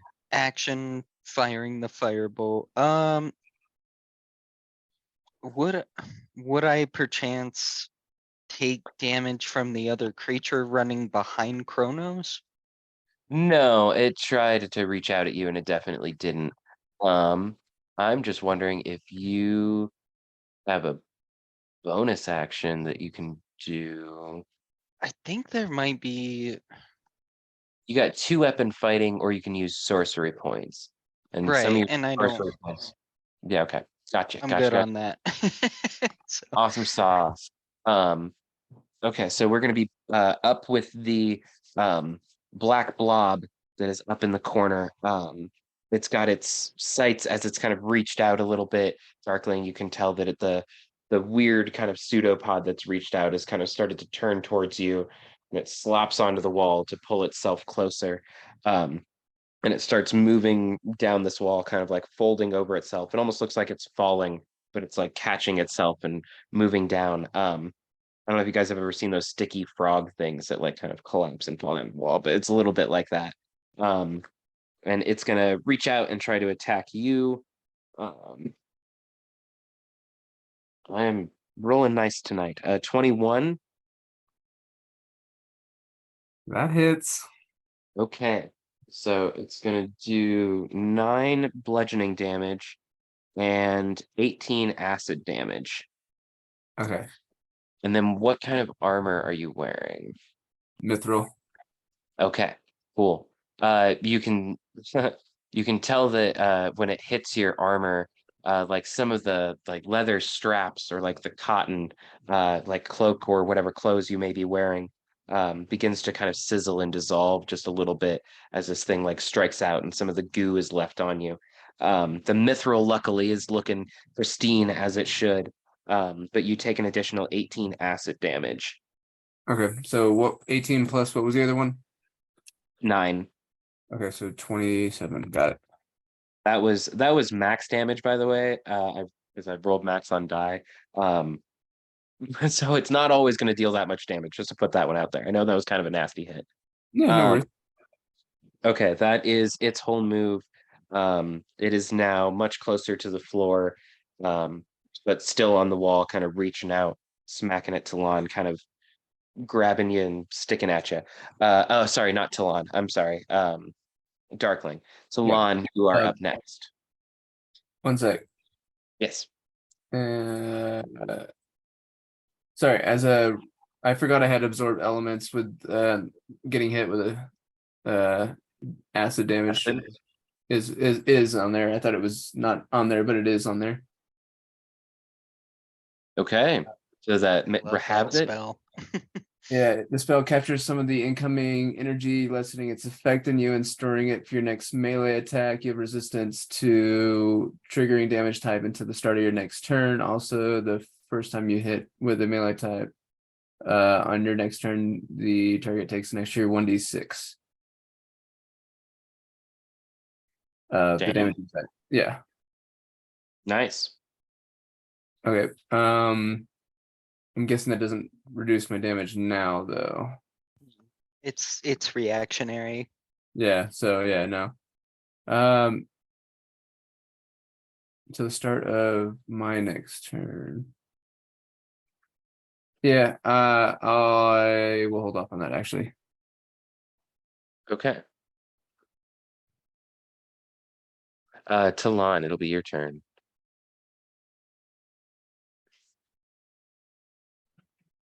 Okay, I'm going to attack the thing that's attacked me. Yeah. With a dagger, and then I'm gonna twice with the dagger, and then I'm as a bonus action, I'm gonna shoot it with my crossbow. Okay. So go ahead and make your attacks with disadvantage because it is invisible. Invisible. A 17. That'll hit. And the next one is a nat 20 at disadvantage. Oh, God. Oh no. This man has 17. been robbed. Well, that'll still hit. And the third one is a 14. Okay, that last one does still hit. Okay. Even at disadvantage. Damn. Yeah. Yeah. That's pretty good. I rolled a 19, a 20, and then a 16 on the die for all three of the ones that I had to get rid of. Oh man. Like, Yeah. oh, okay, so Still got hits. the crossbow, which is +1, and I was using a +1 bolt. So that's 9 points of damage with that, and that's magical. And it's piercing. Okay. Then the dagger.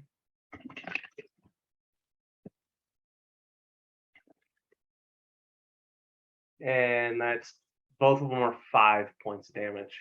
So that's 10 for the dagger. Okay. And that's not magical. Okay. Gotcha. Ugh, why would you do me wrong like that? It's kind of funny. I want to describe how it's looking to give you guys an idea for HP, but Yeah, you can't. there's nothing to say. It shrieks and wails and just makes like crazy noises at you. But it is still unseen. It is its turn, and it's gonna just make the same slam attacks. Got a 60 on die for holy crap. 22 on the first one. Yeah, that hits. Uh, and then a 7 on die for 13. That does not hit. Okay. Whew. 9 for 12 bludgeoning damage. 12 bludgeoning. Mm-hmm. You guys can hear like a total splash fight kind of happening down where Talon is at. Attacks being made by him, and then just like swooshes of water, and him just getting run into by this unseen foe. How is everybody feeling? Do you guys want to do like one more initiative and then call it a night, like one more round, and then probably call it good?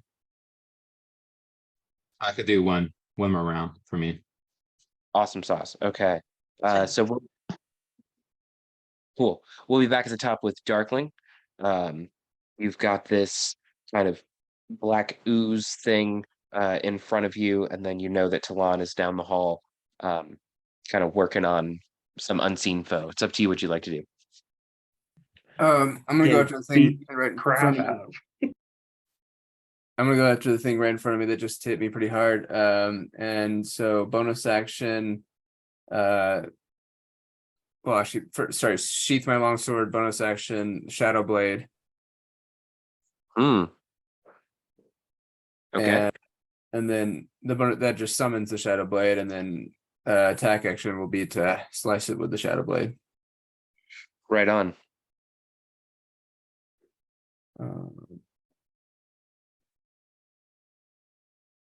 Not letting me do. Sometimes with like those spell weapons, you have to do some of the math yourself because it won't add like some of the modifiers that it would. Think I got it figured out. Nope. Did that wrong. Okay. Yeah. It's not letting me. Yeah, I was trying to do the attack thing. So yeah, I'll just do that myself. Okay. Here it goes. 14 plus 7 is 21 to hit. That hits. Oh wait, would I use my yeah, I would use my spell attack modifier, not just my regular attack modifier for the shadow blade, right? I Yeah. think so, yeah. You know what? It bugs me that it adds it for Eldritch Blast, but it won't add it for stuff like this. And it does say It that counts you as a simple your melee weapon, that's probably right why. with which you're proficient. So I would think it would use as your proficiency modifier, but it would make Yeah. sense that it would be your spell modifier. That's Yeah. a really good point. I've never actually thought about that. Yeah. So it would be like the spell modifier of 4 that you would add Right. is how I read that, because that's like your proficiency modifier for your spell. But it's not your traditional ranged attack spell though, so that's why it's Right. In that case, it would be different. You would add your actual weapon modifier, your actual spell attack modifier, yeah. spell attack modifier. Huh. Yeah. So But use spell attack or use just the base modifier. you use the +4 because that's how it reads to me. Okay. Otherwise, it would be your proficiency bonus, which is a +3. I'd rather give you the +4. And then the +7, I think, is for like your Spell attack. right. If you're doing like a fireball or Eldritch Blast. that's a bad example. Well, and see, Eldritch Blast, it uses the +4. That's the other reason that I'm It does? I thought you used going plus off 7. that.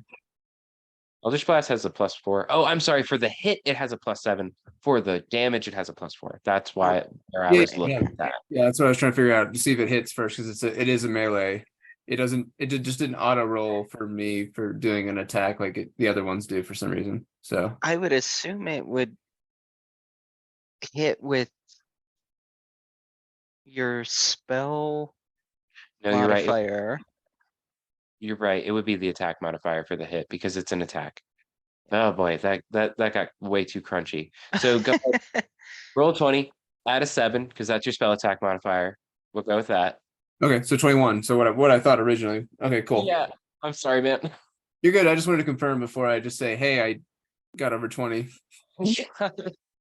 Okay, so that hits, right? Or does it? Sorry. Cool. All right. Damage. Ooh, near max. Cool. 14 psychic damage. Okay. Psychic damage. I And that feel like last, this creature should be resistant or immune to psychic, but it's not in the thing, and I didn't pre-plan that, so we're not gonna do that. That's some solid damage. Awesome. It is definitely not looking great.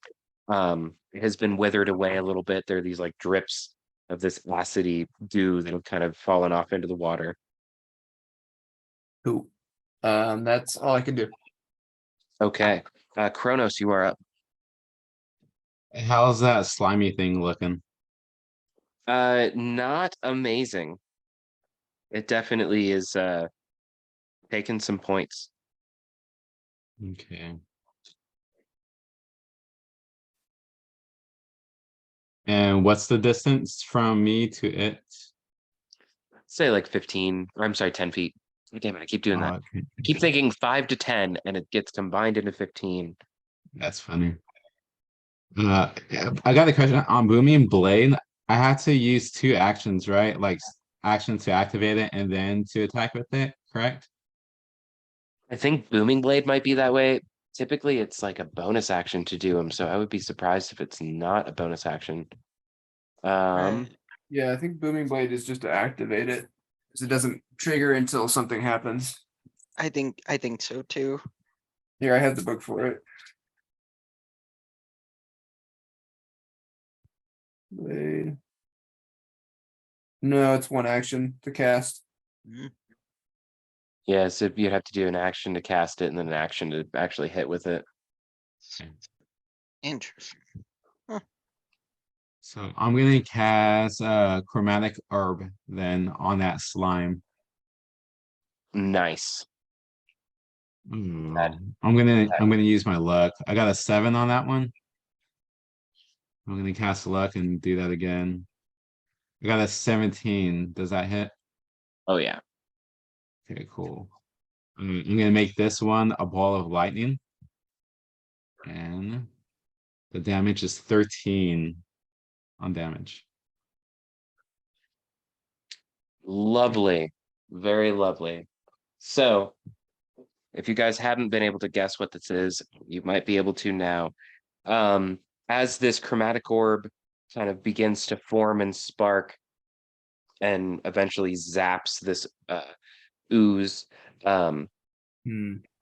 Darkling, you would probably notice first that it begins to kind of tear and rip in the middle. And you can tell that there is one that is now very much focused on you. And then there is now kind of a back half of it that looks like it's starting to like move across the wall kind of towards Kronos. It doesn't make any real distance, but this is just for prescriptive purposes that you can see that there's now two of them that have kind of split and are now crawling in Oh different directions. shit. Damn Okay. it. My bad, guys. No, nobody's in trouble. It's totally okay. Um, it is what these creatures do, and sometimes you don't know until you know, so it's all right. Um, cool. Yep. All right. So then now it's gone from a large creature into two medium creatures. Um, anything else you want to do, Kronos? That'll be it. Okay, Mm. cool. Um, Bobbletop, Um, you're you're on top. how is everyone looking on health? Without giving numbers, Just try and just describe it. how Describe it do as you best as you can. Yeah. how do you feel right now? Yeah, describe how you guys feel as best you can without using numbers. And I'll take like I'm 1/4 of my usual self. That's like I feel like that's acceptable. I'm more than half hurt. All right. That's all I need to hear. Where are you compared to me in theater of mind? Where He would I'm be hiding behind Kronos. Kronos. He would be 20 feet back down the hall towards the Sphinx from you guys. I was saying he was 25 feet away from Kronos. I'll say if you're standing behind him, there's that little extra. So, you're about 20 feet behind.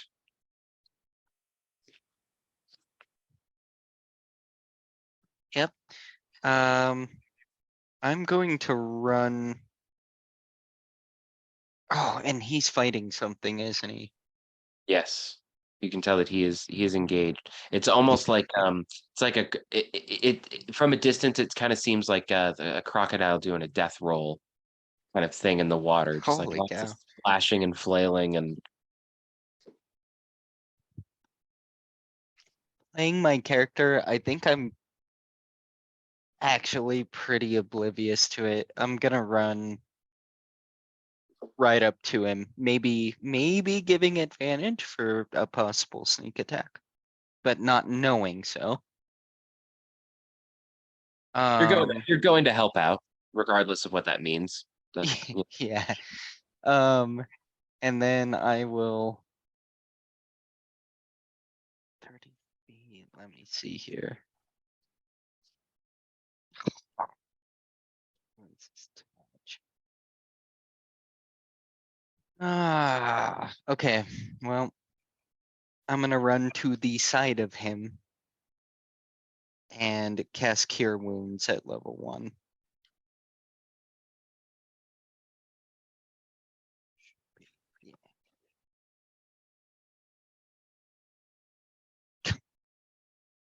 Um. Okay, so Bobbletop runs up.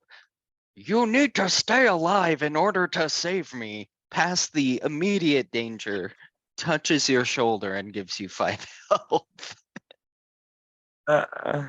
Oh man, that's awesome. Fantastic. Keep it up. Health is health. That's all I can do.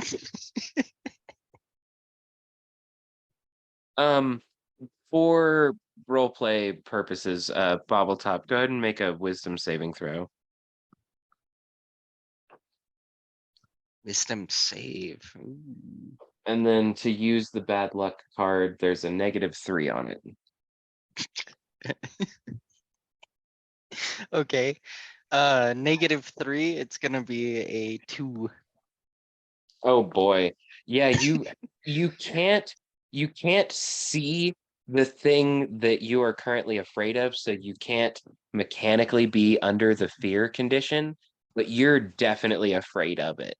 Like it is terrifying. Your mind is making up all sorts of like crazy aberrations that this thing might actually be. Yeah, Uh, you see a little bit of his true colors come out because he like shies away from whatever it might be. Like not a true adventurer. He's like tiptoeing past this thing and being like, stay alive, and then he hides behind him. okay, awesome. Okay, so the puddings are gonna go. One of them makes its way over to Kronos, and it's kind of stuck to the wall. It's got this pseudopod that's kind of reaching out, trying to grab at you. Um, let's see here. It is going to roll a 13, which I imagine doesn't hit. Yeah, misses. Okay, good. And then the other bit of blob is going to go after Darkling again. That was a real sketchy roll. For a 9 on that one. I'm sorry, it's 11. Nope. Okay, so both the little pseudopods missed their target. You guys have been kind of dealing with these for a few minutes. You're getting used to kind of how they move. Talon, it is your go. So you've Okay, got I'm going to grab my short sword and I'm going to do 2 attacks with the short sword, and as a bonus action, I'm going to shoot it with the crossbow.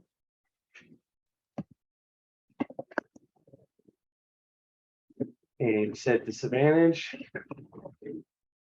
So first one is a dirty 20. Nice. All right. Hits. The second one is a 10. That does miss. Third one is a 17. That does hit. Okay, so first one is 6 points of piercing regular damage. And Okay. the second one is 8 for magical piercing. Okay. Yeah, it lets out another couple of shrieks as you manage to land purchase on it. Anything else you want to do?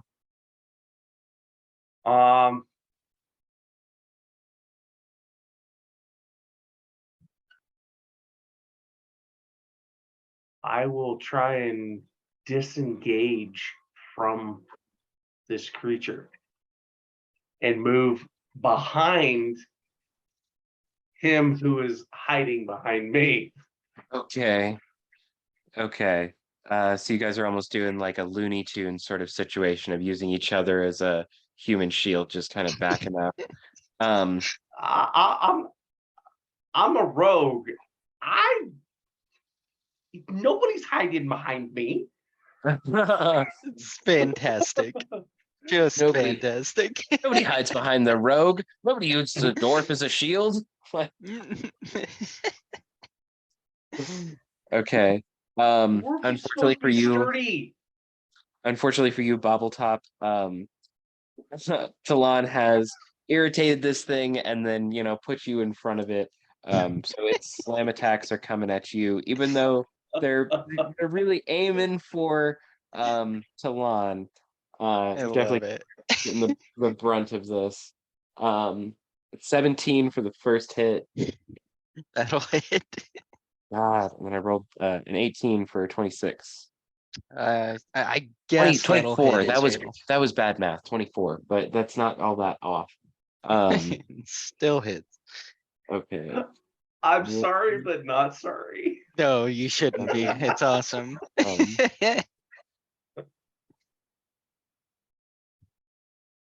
For 19 bludgeoning damage from both total from both attacks. And then you can make an attack of opportunity. It will be at disadvantage. But you can tell that this thing begins to kind of move away. It makes that kind of monster sound that they're kind of like irritated before they run away, and the water begins to shift in the opposite direction. You can go ahead and make an opportunity attack if you like. And then we'll just go down the line for opportunity attacks as it does run back down the hallway, like the opposite direction of the Sphinx, down the hallway past everyone. But we'll start out with Bobbletop.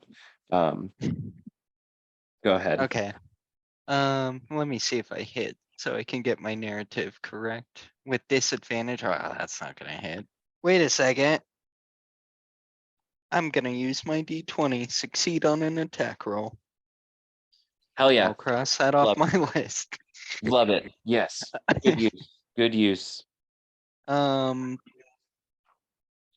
Knowing how the situation went down, like I healed him and I hid behind him, and then he did his stuff and instantly just like vanished, and this creature is like attacking me.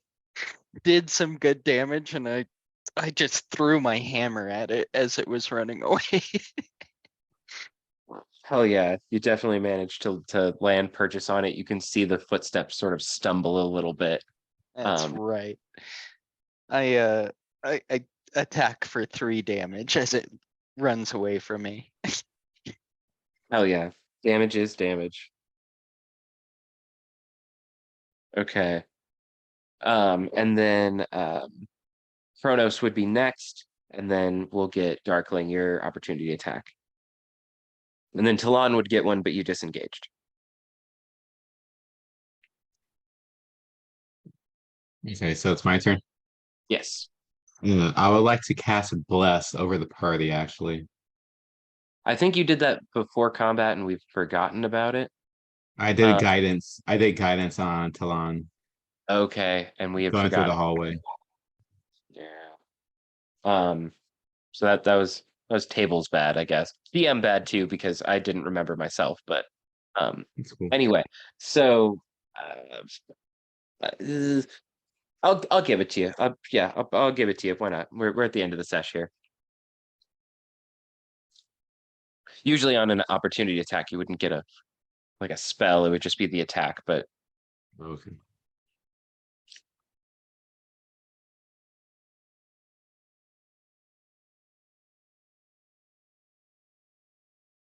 so go ahead and roll your attack roll.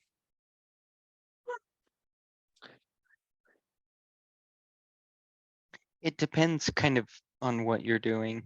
You're hitting with the quarterstaff. Yeah, I am. It's just an 8. Okay. Misses, right? Yeah. It would miss, unfortunately. Tell you what though, the 8, I will let you say that the 8 hits the sludge on the wall that's coming at you. Like the quarterstaff kind of misses the invisible thing, and you just like wind up whacking this thing that was trying to attack at you. Um, they these creatures have like one of the lowest ACs of any monster, I think, in D&D. It's kind of crazy. But 8 hits it. So go ahead and roll damage, and I'll add it to the slime on the wall. And then Darkling, if you want to roll your attack, and I'll get to you in a sec. Okay. Since I put away my longsword, all I have is my shadow blade, but it's still considered a melee weapon. Is that still good? Yeah. Yes, Okay. you can use that. Yeah. Cool. Yeah. So let me know what you got on damage, Kronos. I got 4 on damage. Nice. Damage is damage. You leave me alone, girl slime. So I got a dirty 20 for the hit. Yes, nice. That hits. Damage 13. Christ. Oh yeah. What kind of Dude. damage is that? Psychic. Hell yeah. All right.